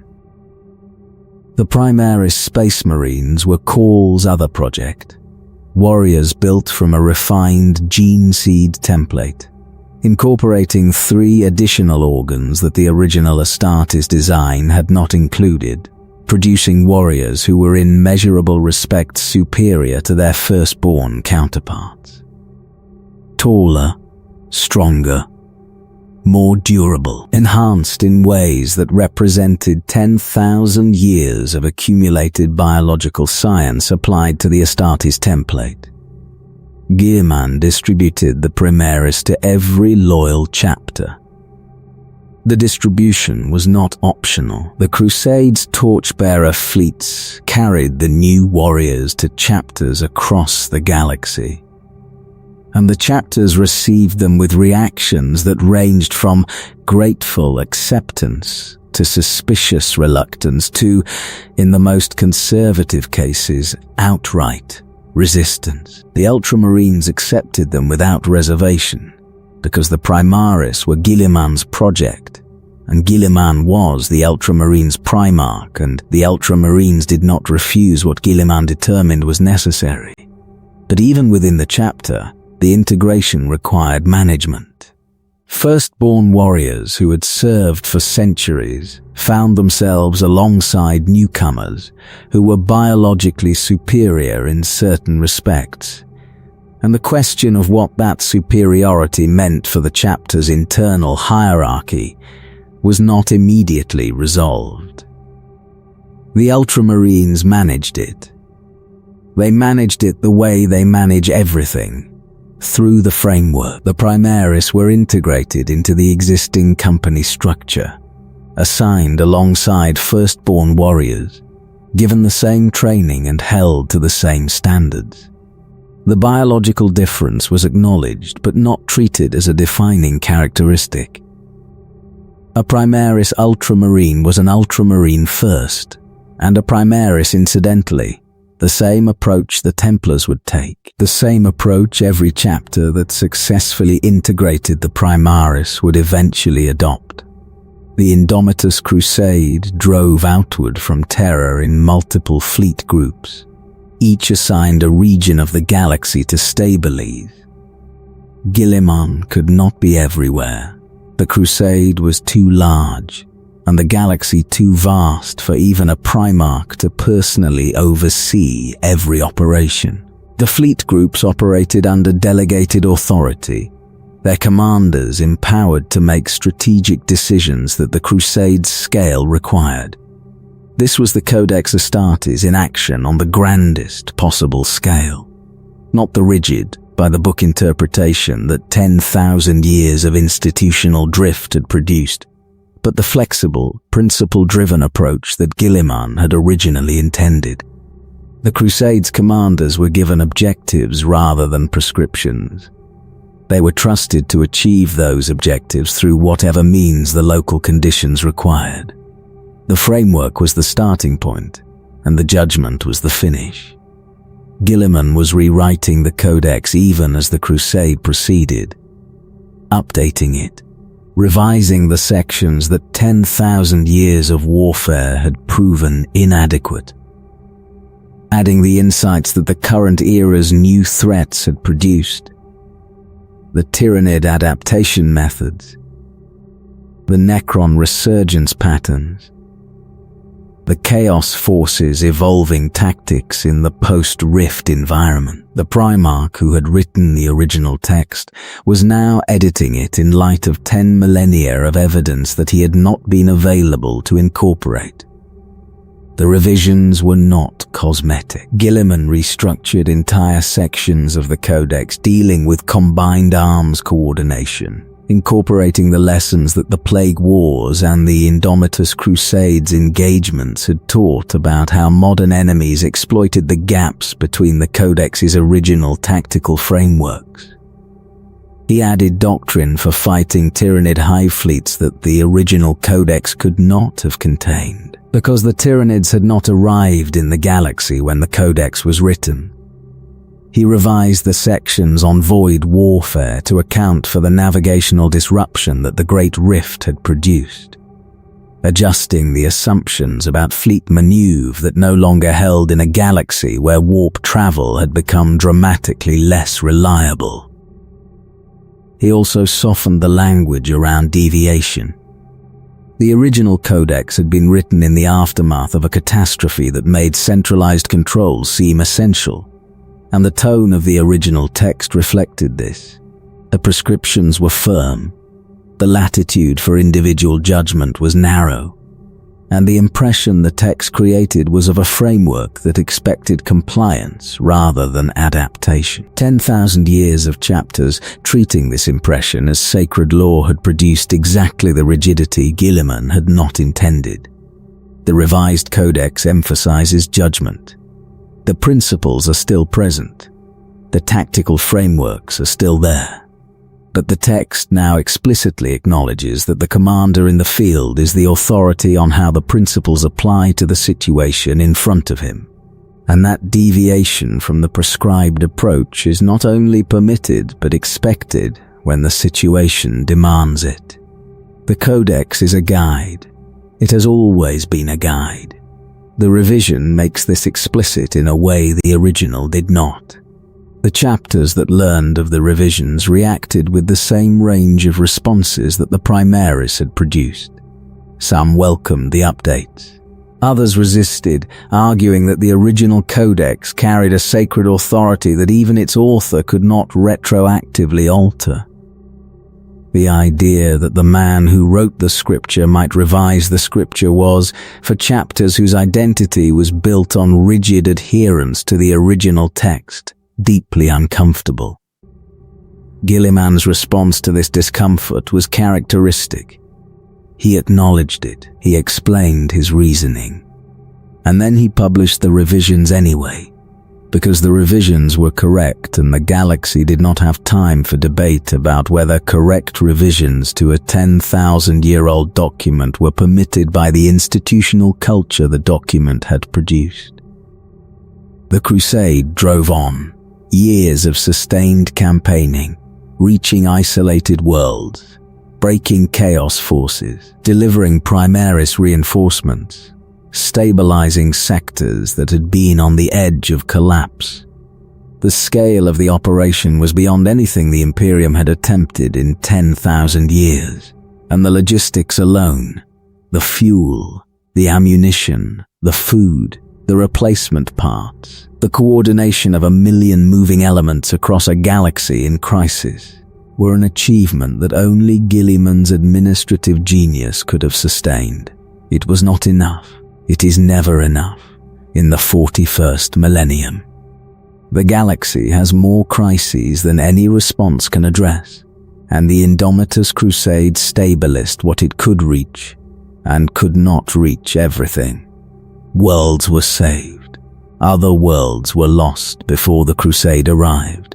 The calculus of triage, which world gets the fleet, which world waits, which world is left to its fate because the resources cannot stretch that far, was the most painful aspect of the Crusade's command, and Guilliman carried it personally. But the Crusade accomplished its primary objective. The Imperium was stabilized, not saved. Nothing in the 41st millennium is saved in any permanent sense, but stabilized. Given time, given the breathing room that the rift's immediate aftermath had not provided. And then Guilliman turned toward home. Because while the Primarch had been driving the Indomitus Crusade across the galaxy, something had come for Ultramar. Mortarion came for Ultramar because Mortarion hated Guilliman. The hatred between the Primarchs was old, predating the heresy, rooted in the personal and philosophical incompatibility that had always existed between the Death Lord and the Lord of Ultramar. Mortarion was the Primarch of the Death Guard, once a legion of resilience and endurance, now the bloated, plague-ridden servants of Nurgle, the chaos god of disease and decay. Mortarion himself had become a daemon Primarch, transformed by his patron god into something that bore only the structural resemblance to the warrior he had been. And he hated Guilliman's order, hated the cleanliness of Ultramar, the efficiency of its governance, the quality of hope that Guilliman's realm represented in a galaxy that Mortarion believed should accept the inevitability of decay.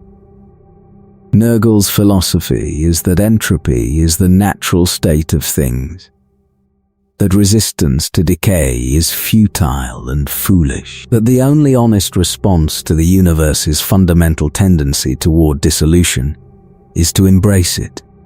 Ultramar, with its maintained infrastructure and its educated population and its functioning government, was an affront to everything Mortarion's god stood for. So Mortarion brought the Plague Wars to Ultramar. The Death Guard invaded in force. accompanied by demonic allies and the specific horrors that Nurgle's patronage provides. Plagues that corrupted the worlds they touched, diseases that turned populations into shambling, pestilent hosts, the slow biological dissolution of everything the Ultramarines had built and maintained.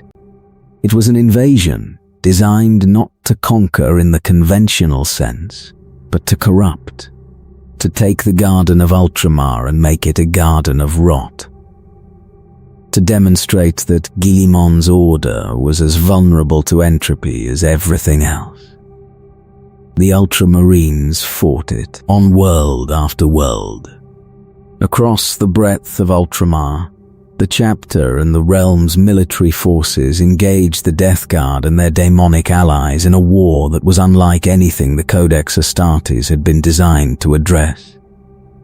The enemy was not conventional in any sense. The plagues carried by the Death Guard did not respect defensive perimeters.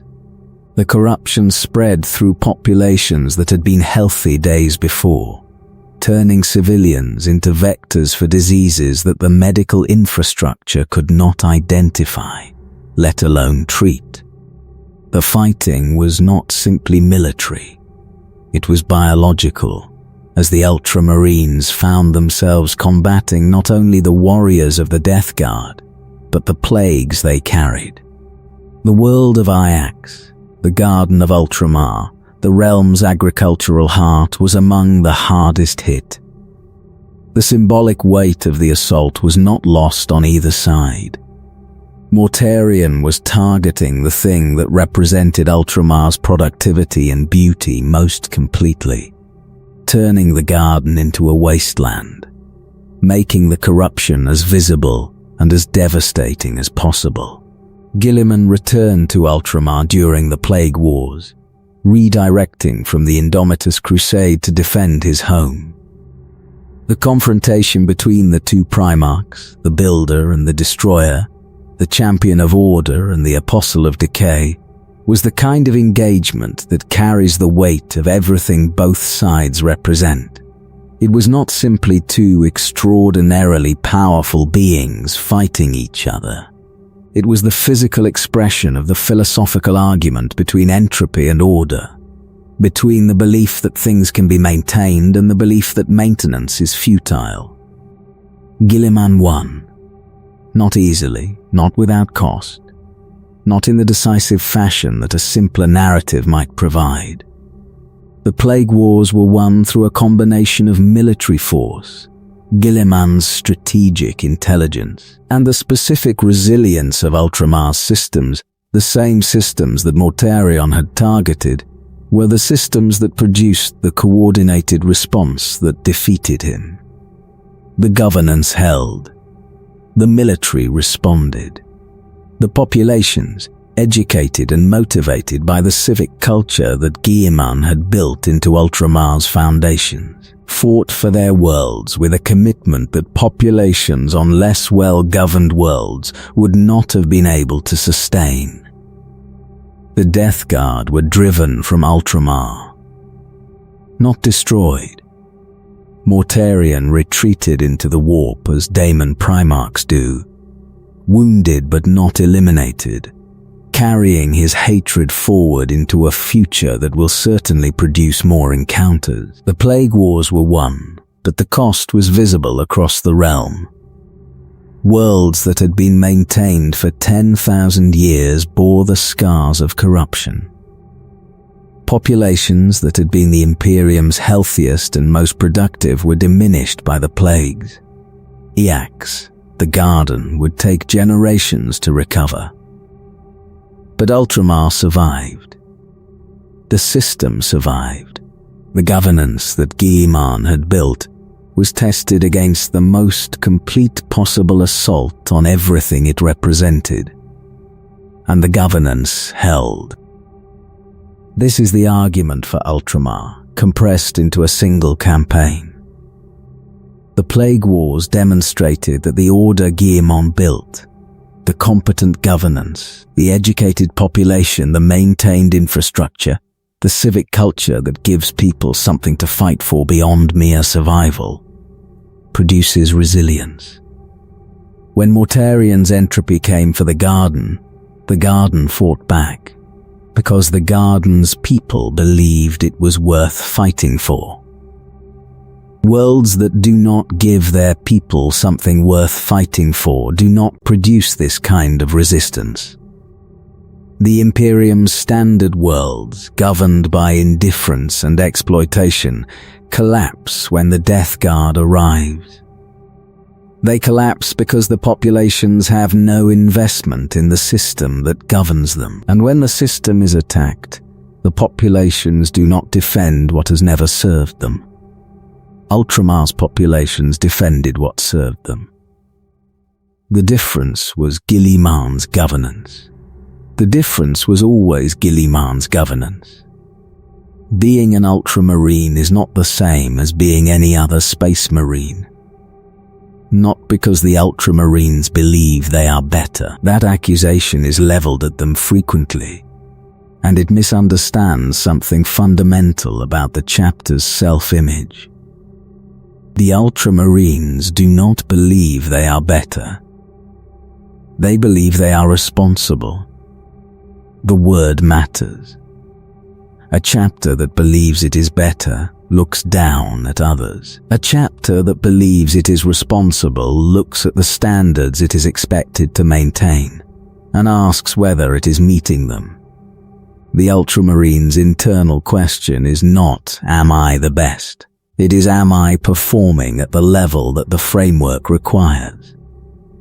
The distinction produces a different kind of warrior, not the arrogant champion who expects deference, but the disciplined professional who expects scrutiny, including from himself. This scrutiny is constant.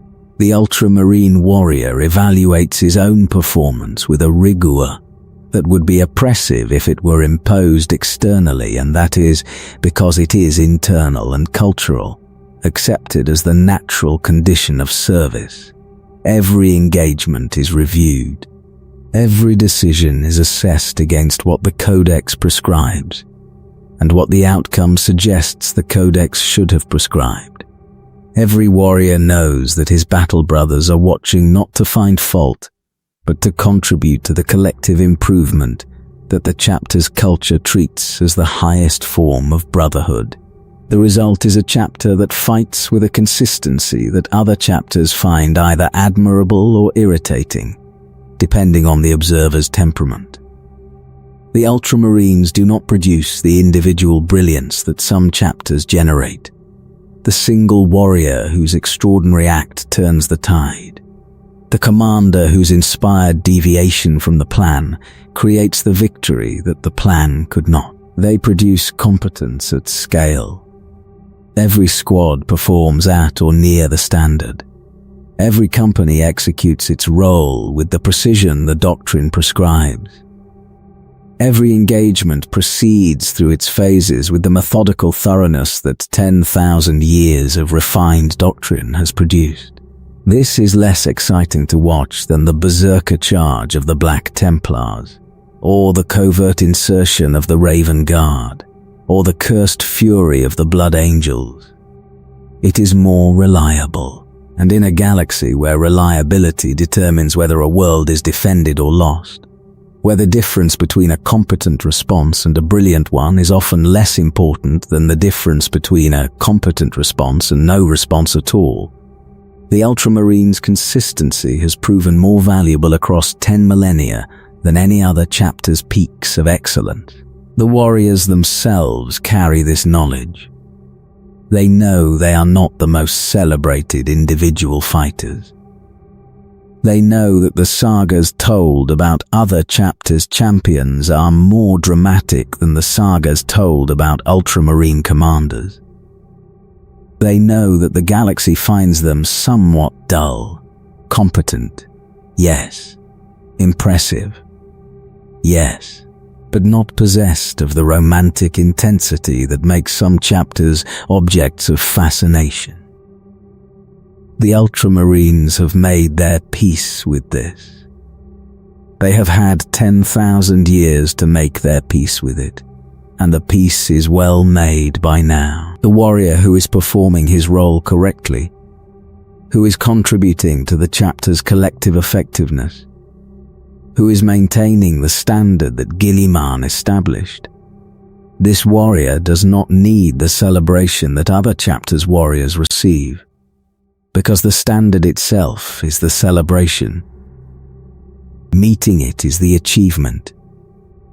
Maintaining it is the glory. This sounds austere, and in some ways it is. The Ultramarines culture is not warm in the way the Space Wolves culture is warm. Not dramatic in the way the Blood Angels culture is dramatic. Not possessed of the specific fierce joy that the Black Templars find in their devotion. It is professional, disciplined, grounded in the specific satisfaction that comes from doing difficult things well and knowing that the doing was correct. There is beauty in this, though it is not the kind of beauty that most narratives celebrate. The beauty of a well-executed tactical maneuver.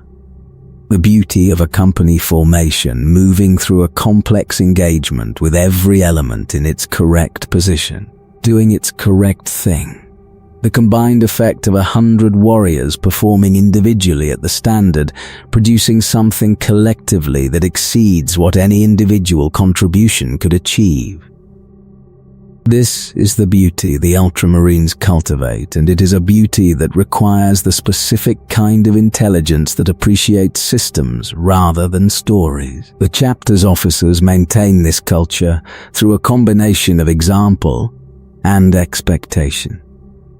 The captain of a company is not simply a commander. He is the embodiment of the standard for the warriors under him, and his performance is evaluated not by the number of enemies he has killed, but by the quality of his company's collective performance. A captain whose personal combat record is exceptional, but whose company performs below the standard has failed in the Ultramarines' evaluation, more completely than a captain whose personal record is modest, but whose company maintains the standard across every engagement.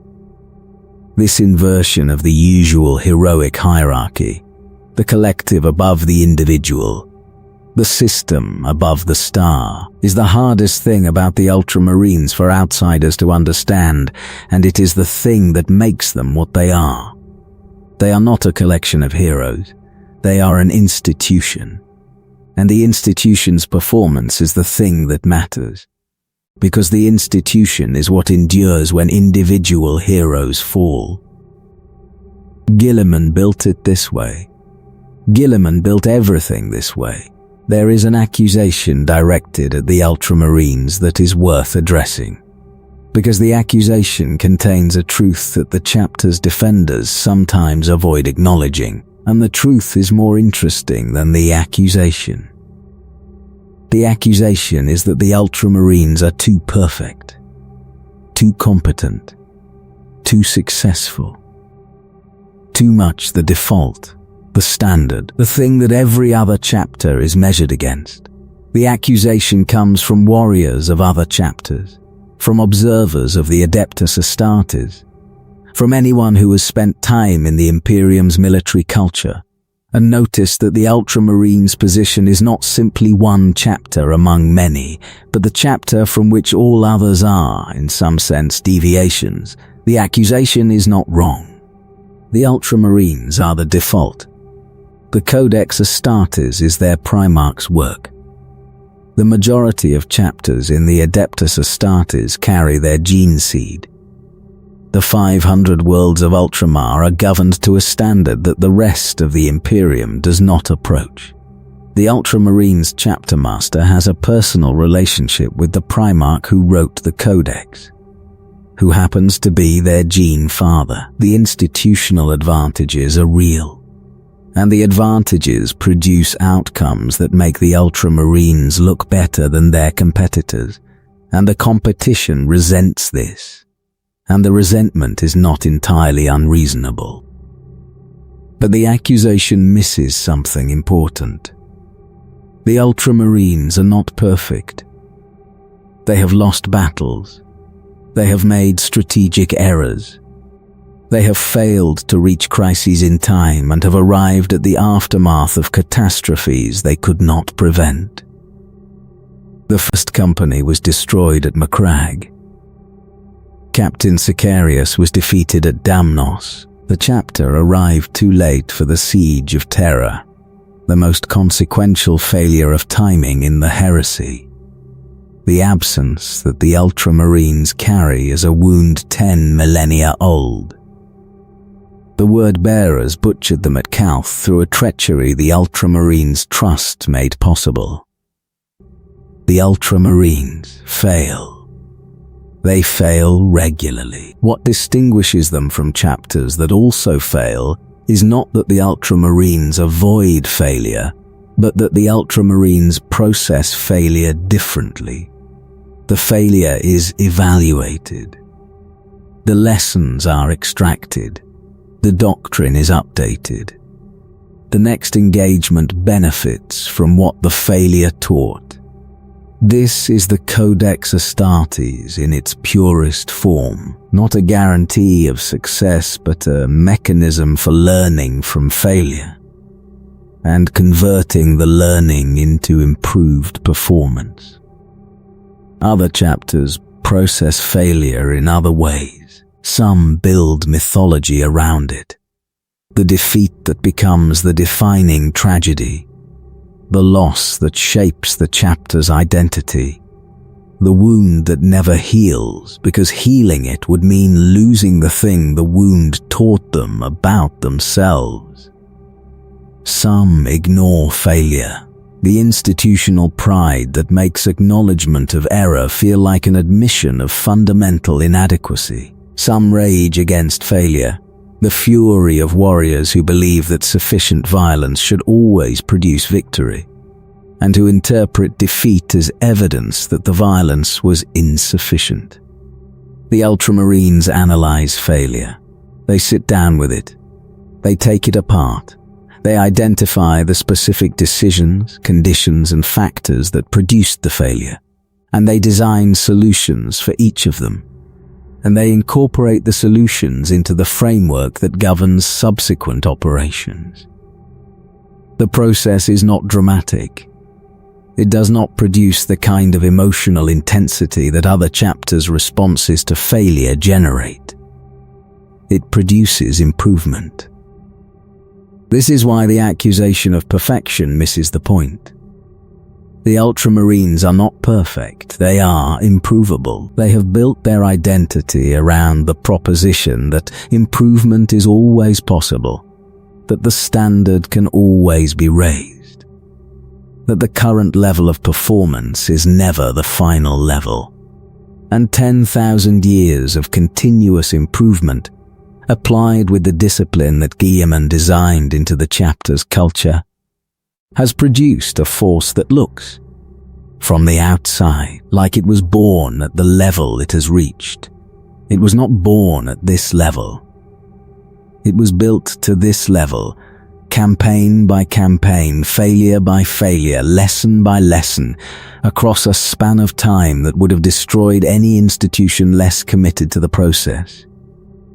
The accusation of perfection is a compliment the Ultramarines have not earned in the way the accusation implies. What they have earned is the result of 10,000 years of work. And work, unlike perfection, is not a gift. It is a choice made every day by every warrior in every engagement to be slightly better than the last time. That is harder than being perfect.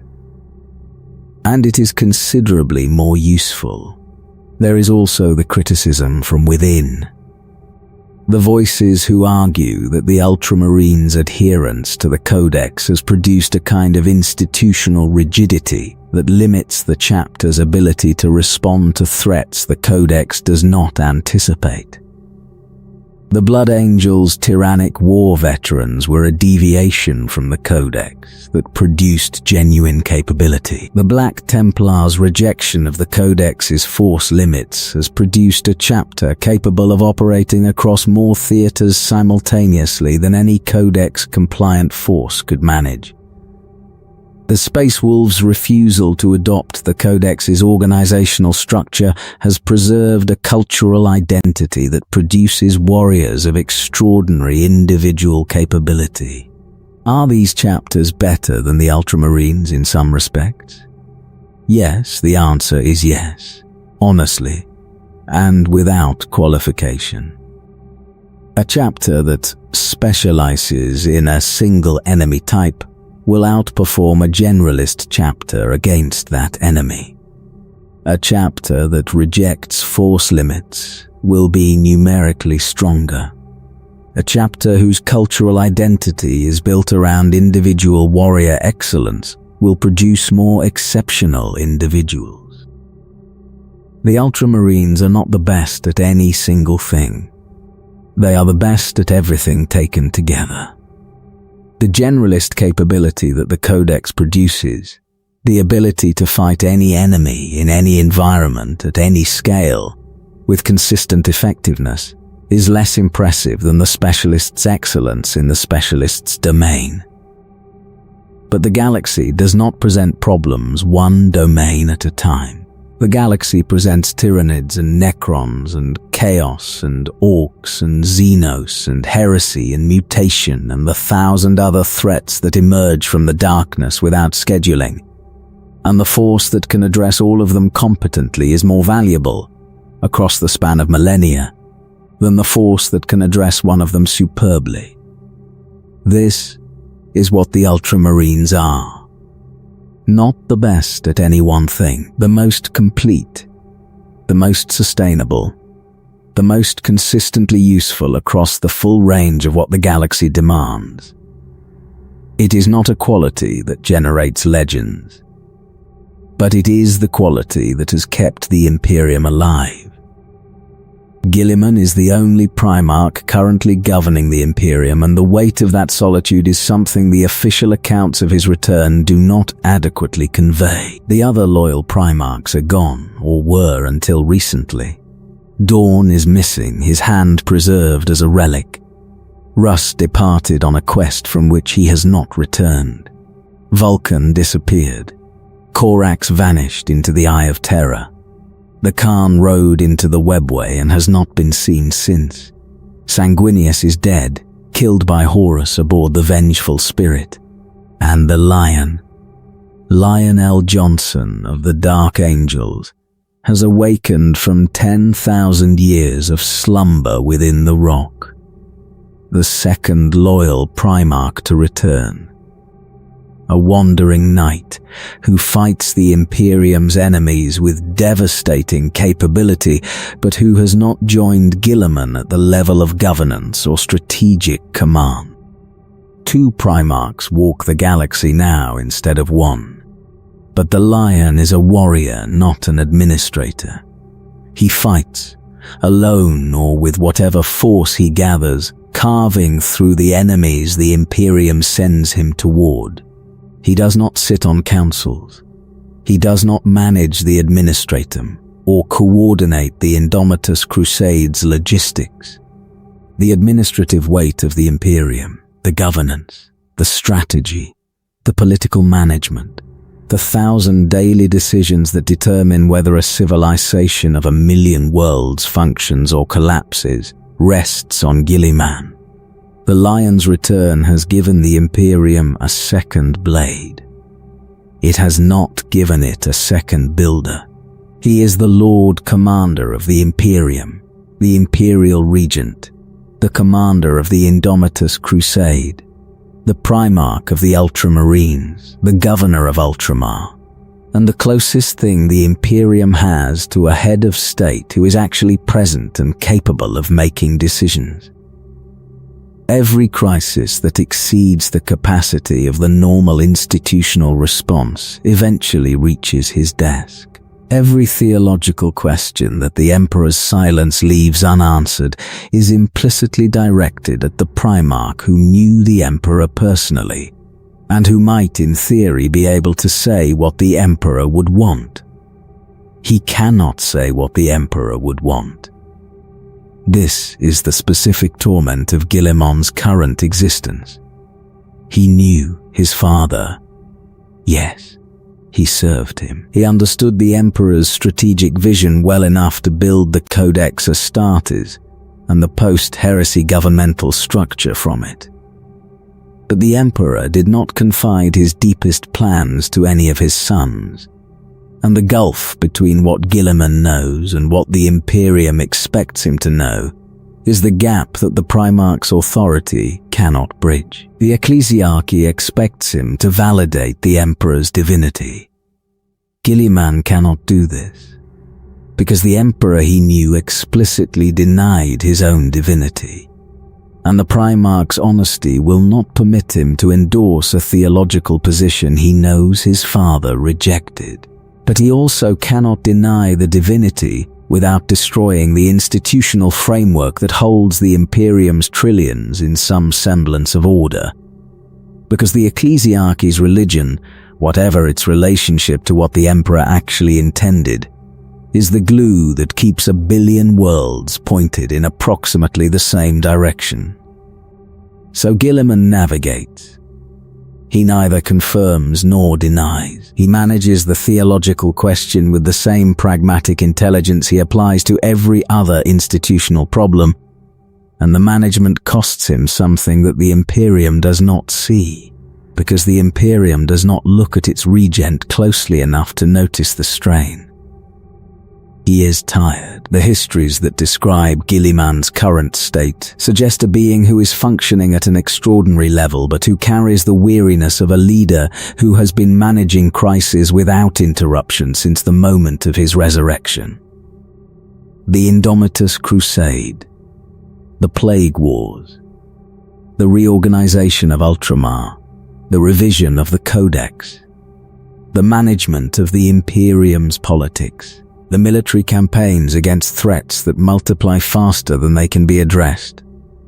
All of this simultaneously carried by one being who was designed to be one of 20, and who is now the only one remaining. He does not complain. Guilliman is not a being who complains. He notes the problem, evaluates the options, selects the course that produces the best available outcome, and executes it. The process is the same whether the problem is a chaos incursion or the ecclesiarchy's latest theological position paper. The exhaustion does not alter the process. The loneliness does not alter the process. The grief for his father, for his brothers, for the Imperium he built that has become something he barely recognizes, does not alter the process. But the exhaustion is there, and the people who work closely with him, the aides and the commanders and the chapter's senior officers, see it.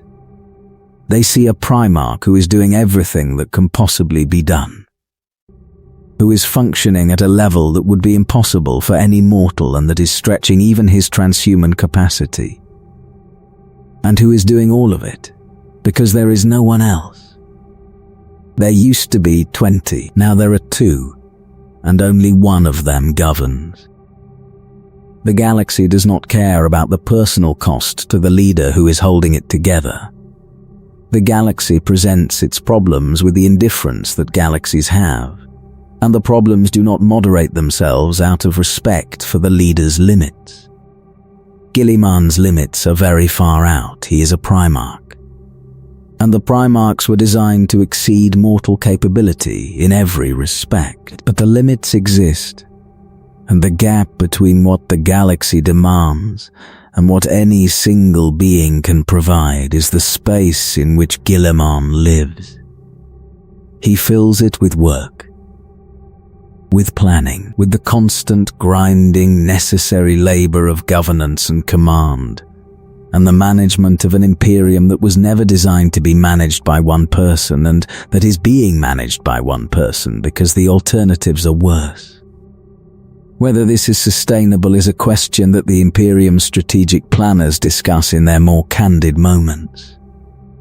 What happens if Guilliman falls again? If the Primarch who is holding everything together is killed or incapacitated, or simply reaches the point where even a Primarch's capacity is exceeded? The Imperium survived 10,000 years of his absence, yes. But the Imperium that survived those 10,000 years is not the Imperium that Guilliman wants it to be, and the difference between the two is the measure of what his absence cost.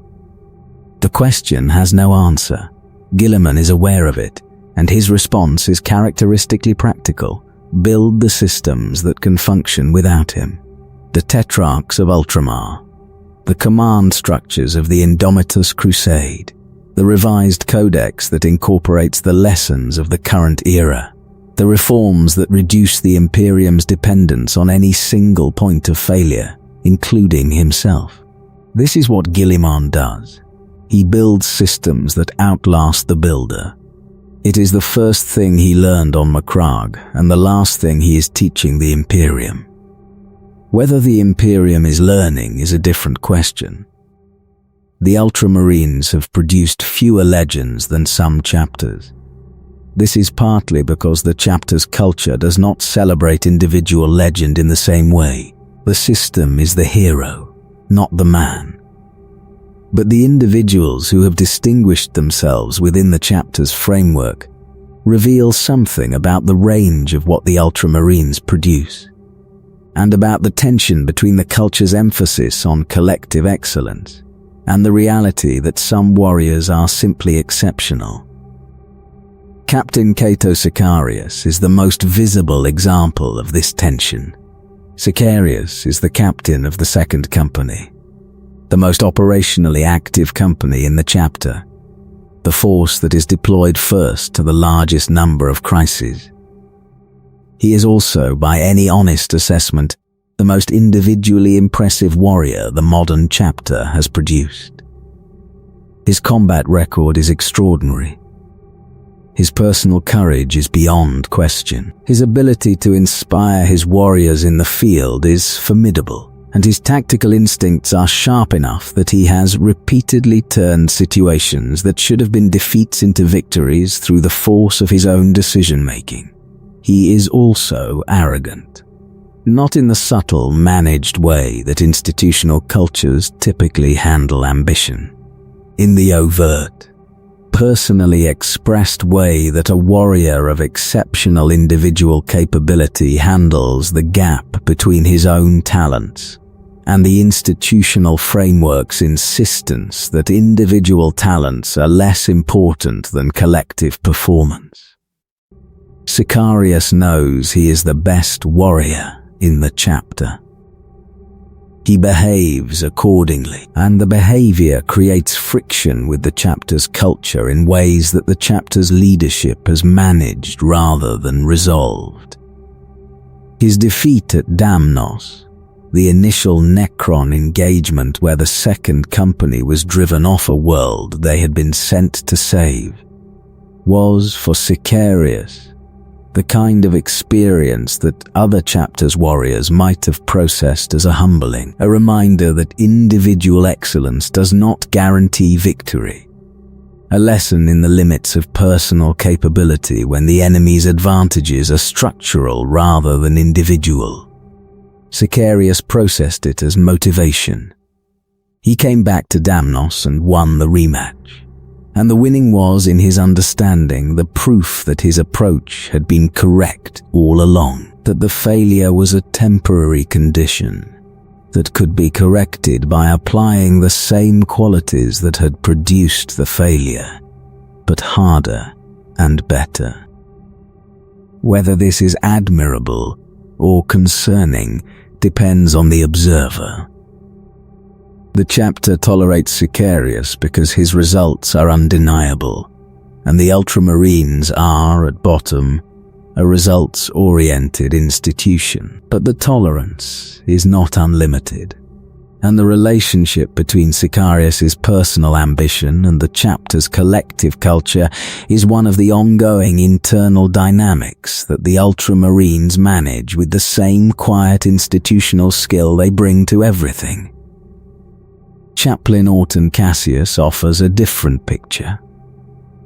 Cassius is old, among the oldest warriors in the chapter, a veteran whose hatred of the Tyranids has been refined across decades of fighting them into something that resembles a personal crusade within the chapter's broader mission.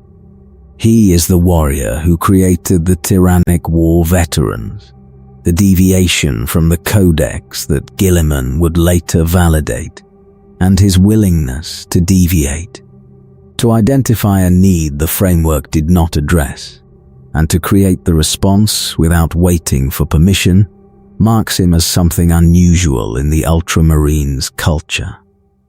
Cassius is not a maverick. He is a veteran whose experience has taught him something that the framework's designers did not know, and whose judgment about how to act on that teaching was correct. The distinction between a maverick and a veteran whose experience exceeds the framework's assumptions is important, because the Ultramarines culture can accommodate the latter while struggling with the former. Cassius did not deviate because he rejected the framework. He deviated because the framework was incomplete, and his deviation completed it. Chief Librarian Varro Tigurius represents the chapter's psychic dimension, a dimension that the Ultramarines, unlike the Black Templars, accept and cultivate.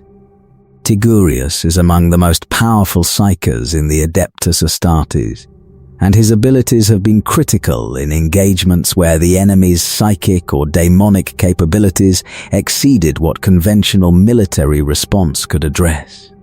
He is also, notably, the Ultramarines' primary channel for understanding the Tyranid hive mind. His psychic sensitivity has allowed him to touch the edges of the hive mind's consciousness in ways that have produced intelligence of genuine strategic value. This is the Ultramarines' approach to the psyker compressed into a single figure. Not the Black Templars' hatred, not the fear that some chapters carry. Professional integration. The psyker as a resource, managed within the structure, contributing to the chapter's collective capability in the same way that any other specialist resource contributes. Tigurius fights alongside his brothers, uses his abilities in service of the mission, and is valued not for the mystical dimension of his power, but for the practical outcomes his power produces. These three, the ambitious warrior, the experienced veteran, the professional psyker, illustrate the Ultramarines' range. The chapter produces all of these, accommodates all of them, integrates all of them into the framework. The framework does not require uniformity. It requires performance, and the warriors who perform, whatever their individual qualities, find a place within it. The framework is wide enough to contain them all. This is not an accident. It is a design. The Ultramarines' gene seed is the most widely distributed biological material in the Adeptus Astartes. More chapters carry Guilliman's genetics than any other Primarchs. More, in fact, than all other Primarchs' gene seeds combined. This was not a political decision. It was a practical one, and the practicality tells you everything about why the Ultramarines are what they are. Guilliman's gene seed is stable. That single quality, stability, matters more than any other in the context of an organization that has been creating warriors from gene seed for 10,000 years. A gene seed that degrades over generations produces chapters whose capabilities diminish over time, whose warriors develop mutations that compromise their effectiveness, whose long-term viability is uncertain. The Blood Angel's gene seed carries the red thirst and the black rage. The Space Wolves gene seed carries the curse of the Wolfen. The Iron Hands gene seed interacts with their cybernetic obsessions in ways that some Magos biologists have flagged as concerning. Guilliman's gene seed does none of these things. It produces warriors who are as capable in the 10,000th year as they were in the first. No mutations, no curses, no degradation that compromises the warrior's functionality or the chapter's ability to replenish its strength from the available biological material. The gene seed is reliable in the most complete sense of the word. You can rely on it to produce what it has always produced, without the surprises that some other lineages have introduced. This is not dramatic. No one tells stories about the gene seed that works correctly. No one writes novels about the warriors whose biology is functioning as designed. But the reliability is what has made the Ultramarines gene seed the foundation of the Adeptus Astartes' broader institutional health, because the chapters that carry it can depend on their warrior production in a way that chapters with less stable gene seed cannot. The warriors the gene seed produces are physically consistent, strong, fast, durable, within the standard Astartes range that the Emperor's original design intended. No gene seed enhancement beyond the baseline, no gene seed deficit below it. The Ultramarine warrior is the Astartes template expressed without deviation, and the absence of deviation is itself a statement about what the chapter values, not the exceptional, not the extraordinary, but the excellent, the consistent, reliable, reproducible excellence that the system requires. The Primaris enhancement has not altered this stability. The additional organs that the Primaris template introduces, the sinew coils, the Magnificat, the Belisarian furnace, have been integrated into the Ultramarines gene seed without producing the complications that some chapters have reported. The integration was, by all available reports, the smoothest in the Adeptus Astartes, because the gene seed that was already the most stable proved to be the gene seed that most readily accepted the enhancement. This is the Ultramarines' biological gift. Not a dramatic power, not a curse, not the quality that makes a chapter's warriors fascinating to study and terrible to fight. Reliability, consistency, the biological foundation that supports sustainability across 10 millennia. It is the most boring gene seed in the Adeptus Astartes. It is also the most valuable. And the distance between those two descriptions is the distance between what makes a good story and what makes a civilization survive. The Ultramarines exist at the intersection of two propositions about what the Adeptus Astartes should be, and the tension between those propositions is the most important thing about them. The first proposition is that Space Marines are warriors. Their purpose is to fight. Their value is measured in enemies destroyed, worlds defended, campaigns won. The warrior fights, and the fighting is the point. And everything else, governance, doctrine, management, is support for the fighting. The second proposition is that Space Marines are custodians. Their purpose is not only to fight but to maintain, to preserve the framework that allows the Imperium to function, to sustain the structures that make human civilization possible in a galaxy that is actively trying to end it.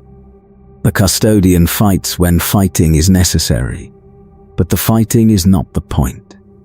The point is the thing the fighting protects. And the thing the fighting protects must be maintained with the same discipline and intelligence that the fighting requires. Most chapters live in the first proposition. The Black Templars fight. The Space Wolves fight. The Blood Angels fight. They are warriors, and their identity is built around the act of war and the specific qualities: courage, fury, devotion, sacrifice that the act of war produces. The Ultramarines live in both propositions simultaneously, and the attempt to inhabit both is what makes them what they are. The most important chapter in the Adeptus Astartes, and also the least comfortable one to examine closely. Because the custodian proposition raises questions that the warrior proposition does not. The warrior asks, "Can I win this fight?" The custodian asks, "Should I fight this fight? And if I fight it, what am I building or preserving by the fighting? And is the building or the preserving worth the cost? And if I choose not to fight, what am I maintaining by the choosing? And is the maintenance a form of courage or a form of cowardice?" These questions do not have clean answers. The warrior who charges the enemy line does not need clean answers. The charge is its own answer, and the outcome resolves the question. The custodian who must decide between fighting and maintaining, between the immediate crisis and the institutional health that will determine whether the institution survives to face the next crisis. This custodian needs answers that the charge cannot provide. Guilliman lives with these questions. He has always lived with them. The Primarch, who could have been the greatest warrior of his generation, chose instead to be the greatest administrator. And the choice was not a descent from the warrior's heights, but an ascent to a different kind of difficulty. The difficulty of thinking about war as a system rather than as a series of fights, and of building the systems that make the series sustainable. The Ultramarines carry this with them. Every warrior in the chapter understands at some level that the fight he is fighting today is one fight in a series that must be sustained indefinitely, and that the manner in which he fights today affects the chapter's ability to fight tomorrow. The warrior who spends his strength in a glorious charge that wins the battle but leaves the company unable to fight the next battle has, in the Ultramarines' accounting, failed, even if the battle was won, even if the charge was magnificent. This is not a comfortable framework to fight within. It means that the Ultramarine can never fully lose himself in the fight. There is always the awareness running beneath the fury, the awareness that the fury must be managed because the fury is a resource that must be available for the next engagement. The Black Templar chains his weapon and commits without reservation. The Ultramarine commits with reservation, deliberately. Because the reservation is what ensures there will be another day to commit again. Is this lesser? The accusation has been made. The Ultramarines' measured approach, their controlled aggression, their institutional discipline. Is this lesser than the pure commitment of a chapter that holds nothing back? The Black Templar's total devotion, the Blood Angel's desperate beauty, the Space Wolves' fierce brotherhood, are these not more admirable than the Ultramarines' careful professionalism? Perhaps, in the moment, in the single engagement, in the story that gets told about the battle. But the Ultramarines are not optimized for the moment. They are optimized for the millennium. And across the millennium, the chapter that holds something back, that maintains its strength, that rebuilds after the battle, that is still fighting when the chapters that held nothing back have been destroyed by the holding, is the chapter that the galaxy actually needs. This is the Ultramarines' answer to every accusation of blandness, every criticism of their measured approach, every complaint that they are less exciting than the chapters whose identities are built around more dramatic qualities. We are still here. We are still fighting. We will be fighting when the galaxy ends, because we have built the system that sustains the fighting, and we have maintained the system for 10,000 years, and we will maintain it for 10,000 more. It is not the most exciting answer. It is the correct one. No other chapter in the Adeptus Astartes has as many descendants as the Ultramarines. The Primogenitors, the chapters created directly from the Ultramarines' gene seed during the second founding, are themselves the parents of subsequent foundings, and the total number of chapters that carry Guilliman's genetic legacy is larger than the total number that carry all other Primarchs' legacies combined. This produces a web of relationships that is unique in the Adeptus Astartes. When the Ultramarines fight, they fight alongside chapters that are, in the genetic sense, their children. The Nova Marines, the Aurora chapter, the Praetors of Orpheus, the Genesis chapter, which maintains a genetic profile so close to the Ultramarines that the two chapters are virtually identical at the biological level, the Mortifactors, whose grim death cult aesthetics are as far from the Ultramarines' disciplined professionalism as a successor chapter can get, while still carrying the same gene seed. The range is the point. Guilliman's gene seed does not produce uniformity. It provides the biological foundation, and what the successor chapters build on that foundation, their cultures, their doctrines, their institutional identities, varies enormously. The gene seed gives stability. The culture gives character, and the cultures that have grown from the same genetic stock across 10,000 years of independent development are as varied as the worlds they occupy and the wars they fight. The Ultramarines' relationship to their successors is not parental in the domineering sense. The Ultramarines do not command the successor chapters. The Codex Astartes, written by the Ultramarines' own Primarch, explicitly prohibits any chapter from exercising authority over another. The successors are independent, self-governing, answerable to the Imperium's hierarchy rather than to the chapter whose gene seed they carry. But influence is not the same as authority. The Ultramarines' example, the way they fight, the way they organize, the way they interpret the codex that most of their successors also follow, shapes the successors in ways that go beyond the genetic. A successor chapter whose identity crisis leads it to reconsider its practices will often look to the Ultramarines as the reference point, not because the Ultramarines command it, but because the Ultramarines are the closest thing to the original intention that the gene seed's author had. If you want to know what Guilliman meant the codex to produce, you look at the chapter he built directly. The relationship has its frictions.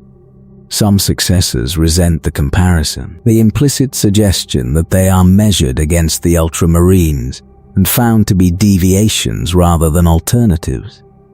Some successors have developed doctrines that diverge substantially from the Codex and find the Ultramarines' adherence to the Codex to be a constraint they are glad they rejected. Some successors carry the quiet resentment of children who feel they have outgrown their parents, but whose parents continue to set the standard that everyone else is measured by.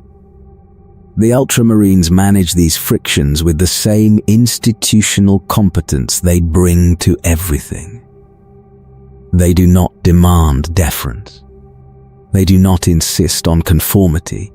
They lead by example, and the example is consistent enough that the successors who look to it find something worth looking at. The presence of Guilliman complicates this further. With the Primarch returned, the Ultramarines' position in the broader Astartes family is no longer that of the senior sibling maintaining the standards in the father's absence. The Father is back, and the Father's authority extends over the Ultramarines and their successors in ways that the institutional framework has not yet fully accommodated. Guilliman has not used this authority to impose uniformity. He has used it to model adaptation, to demonstrate through his own revisions of the Codex and his own acceptance of tactical innovation that the framework is meant to evolve rather than calcify. The successors who have deviated from the Codex have been, in general, validated rather than censured by the returned Primarch, because Guilliman understands that deviation driven by competent analysis of local conditions is exactly what the Codex was designed to permit. This is the Ultramarines' gift to the wider Adeptus Astartes, not a rigid standard that all must follow. A living example of what disciplined, principle-driven warfare looks like when it is performed at the highest level. The chapters that choose to follow the example benefit from it. The chapters that choose to diverge benefit from having something coherent to diverge from. Either way, the Ultramarines' role as the standard, the baseline against which excellence and deviation are both measured, is the most important institutional function any single chapter performs. They are the center, not by mandate, by example, and the example has held for 10,000 years. The galaxy that the Ultramarines inhabit now is the most dangerous galaxy in 10,000 years, and the chapter's response to it is the most complete test of whether Guilliman's framework can handle what it was never designed for. The Great Rift has created conditions that the Codex Astartes did not anticipate. Because the Codex was written in an era when the galaxy, however dangerous, was at least navigable and at least connected. The Astronomicon reached everywhere. The warp, however treacherous, was traversable. The Imperium's institutions, however inefficient, were in communication with each other. The Codex assumes a galaxy in which these conditions hold.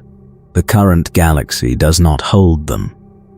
The Imperium Nihilus, the dark half cut off from the Astronomicon, contains worlds that the Ultramarines have taken oaths to defend, and that the Ultramarines cannot reach through conventional warp travel.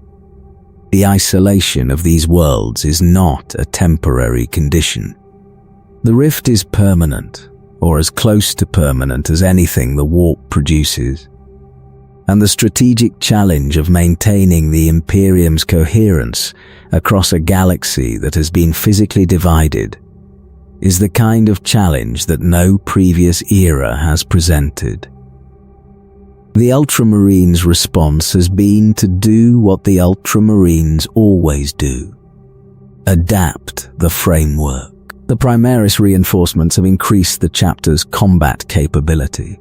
The Codex revisions have addressed some of the new threats.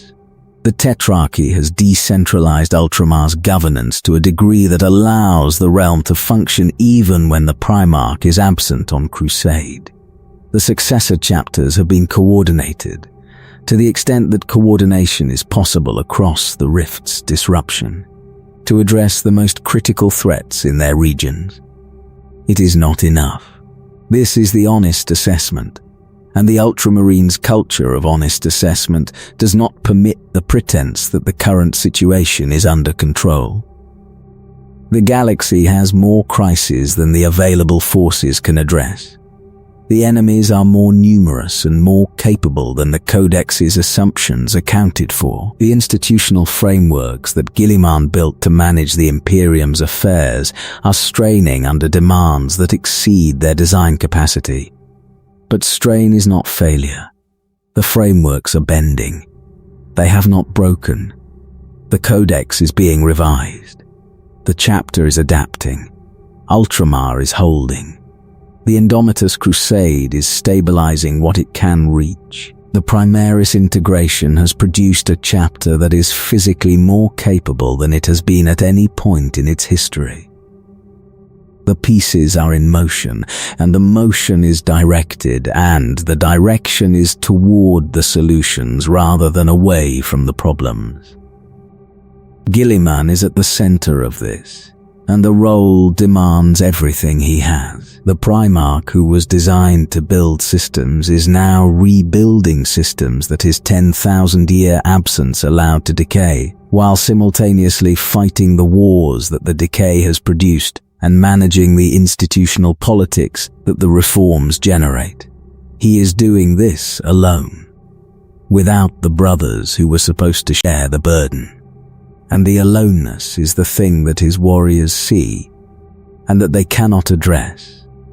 They can fight for him. They can maintain the standard.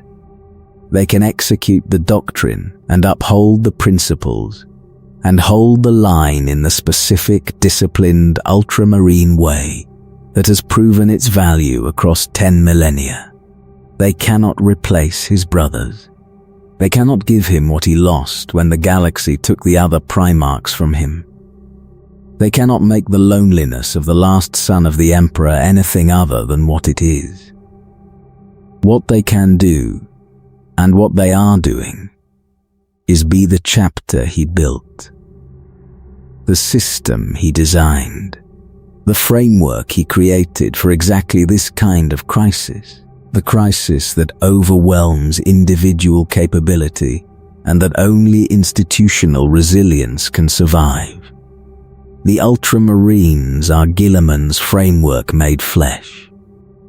And the doctrine is being tested as it has never been tested before, against threats that its creator could not have foreseen, in conditions that its creator would not have chosen, by enemies that do not care about the elegance of the system they are trying to destroy. Whether the framework holds is the question that the current era is asking. 10,000 years of evidence suggest that it will. Somewhere on Macragge, in the fortress of Hera, there is a hall where the names of every Ultramarine who has served and fallen across 10,000 years are recorded. The hall is enormous. It has to be. 10 millennia of continuous service in the most demanding military institution in human history produce a very long list of names, and the list grows every day, every campaign, every engagement that adds new names and does not remove old ones, because the old names are never removed. The wall that carries them extends beyond what a single room can contain, and the record has overflowed into the archive systems that the chapter maintains for the documentation that physical space cannot accommodate. These are not legends. Most of them, individually, are not remarkable. They are the names of warriors who served, who fought, who maintained the standard that the chapter required of them, who performed their duty at the level the doctrine demanded, and who died in the service of a framework that they were one small part of. They did not carry the black sword. They did not lead a company to legendary victory. They did not turn the tide of a war through individual brilliance. They maintained the system.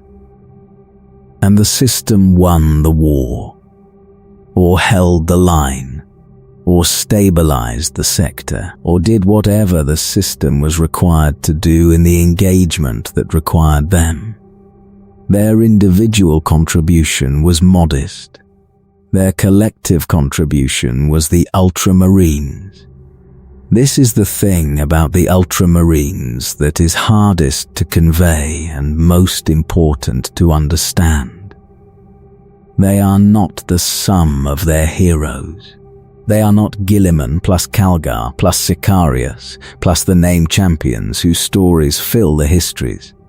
They are the 10,000 unnamed warriors who in any given millennium maintained the standard that the named champions stood upon. The standard is not an abstraction.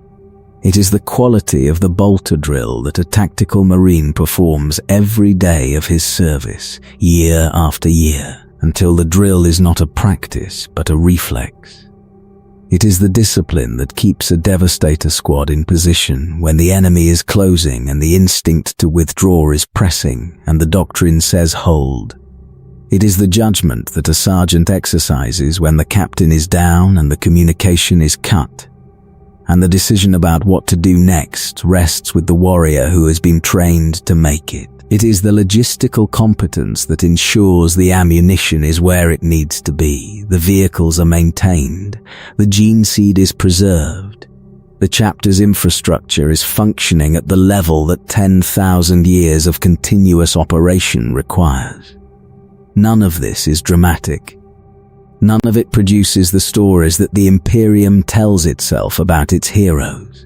The Imperium tells stories about the Black Templars' fury and the Blood Angels' tragedy and the Space Wolves' wild magnificence, and those stories are true, and they are important, and they capture something real about what the Adeptus Astartes is. But the Ultramarines story is the one that makes all the other stories possible, because the framework that the Ultramarines exemplify is the foundation that holds the Adeptus Astartes together. The codex that the other chapters follow or deviate from was written by the Ultramarines Primarch. The gene seed that the majority of chapters carry was the Ultramarines gene seed, the model that most chapters use, with whatever modification their history has produced, is the institutional model that Guilliman designed and that the Ultramarines maintain. Remove the Ultramarines from the equation and the Adeptus Astartes does not collapse immediately. But the standard that every other chapter measures itself against, the center that holds while the extremes define themselves by their distance from it, is gone. And without a center, the extremes are not dramatic deviations from a coherent norm. They are fragments. Brilliant, heroic, magnificent fragments, each fighting its own war in its own way, without the common structure that makes them, collectively, an institution rather than a collection. That is what the Ultramarines provide. The center, the framework, the standard that endures. Roboute Guilliman designed a chapter that could fight without him, that could maintain itself in his absence, that could sustain its principles across millennia without the Primarch's personal oversight, because the principles were embedded in the institution rather than dependent on the leader. He succeeded. The Ultramarines maintained themselves for 10,000 years of Guilliman's absence. They fought. They adapted. They held the standard. They carried the codex into every engagement and used it correctly more often than they used it rigidly. And the structure survived because it was designed to survive. And now the Primarch is back, and the Primarch has looked at what his chapter maintained in his absence, and what the Imperium became without him, and what the galaxy requires of both. And he has rolled up his sleeves and gone to work, because that is what Guilliman does. The work is not finished. The work of building and maintaining a civilization that can survive in a galaxy that is trying to destroy it is never finished. The Ultramarines understand this. They have understood it for 10,000 years, because the chapter's founder designed them to understand it, and the understanding is written into every aspect of what they are. The galaxy is darker now than it has been since the heresy. The enemies are more numerous. The threats are more varied. The Imperium is more fragile and more in need of the kind of disciplined, systematic, sustainably effective military force that the Codex Astartes was designed to produce. The Ultramarines are that force. They have always been that force. They will continue to be that force. Because the alternative, a galaxy without the center, without the standard that holds the rest together, is a galaxy that does not survive. The Ultramarines are not the most dramatic chapter. They are not the most celebrated. They are not the chapter that produces the stories that fill the histories with the kind of narrative intensity that makes other chapters objects of fascination. They are the chapter that makes the histories possible. And they are still here, still fighting, still holding the standard, as they were built to do, as they have always done, as they will continue to do, for as long as the galaxy requires them. The framework holds.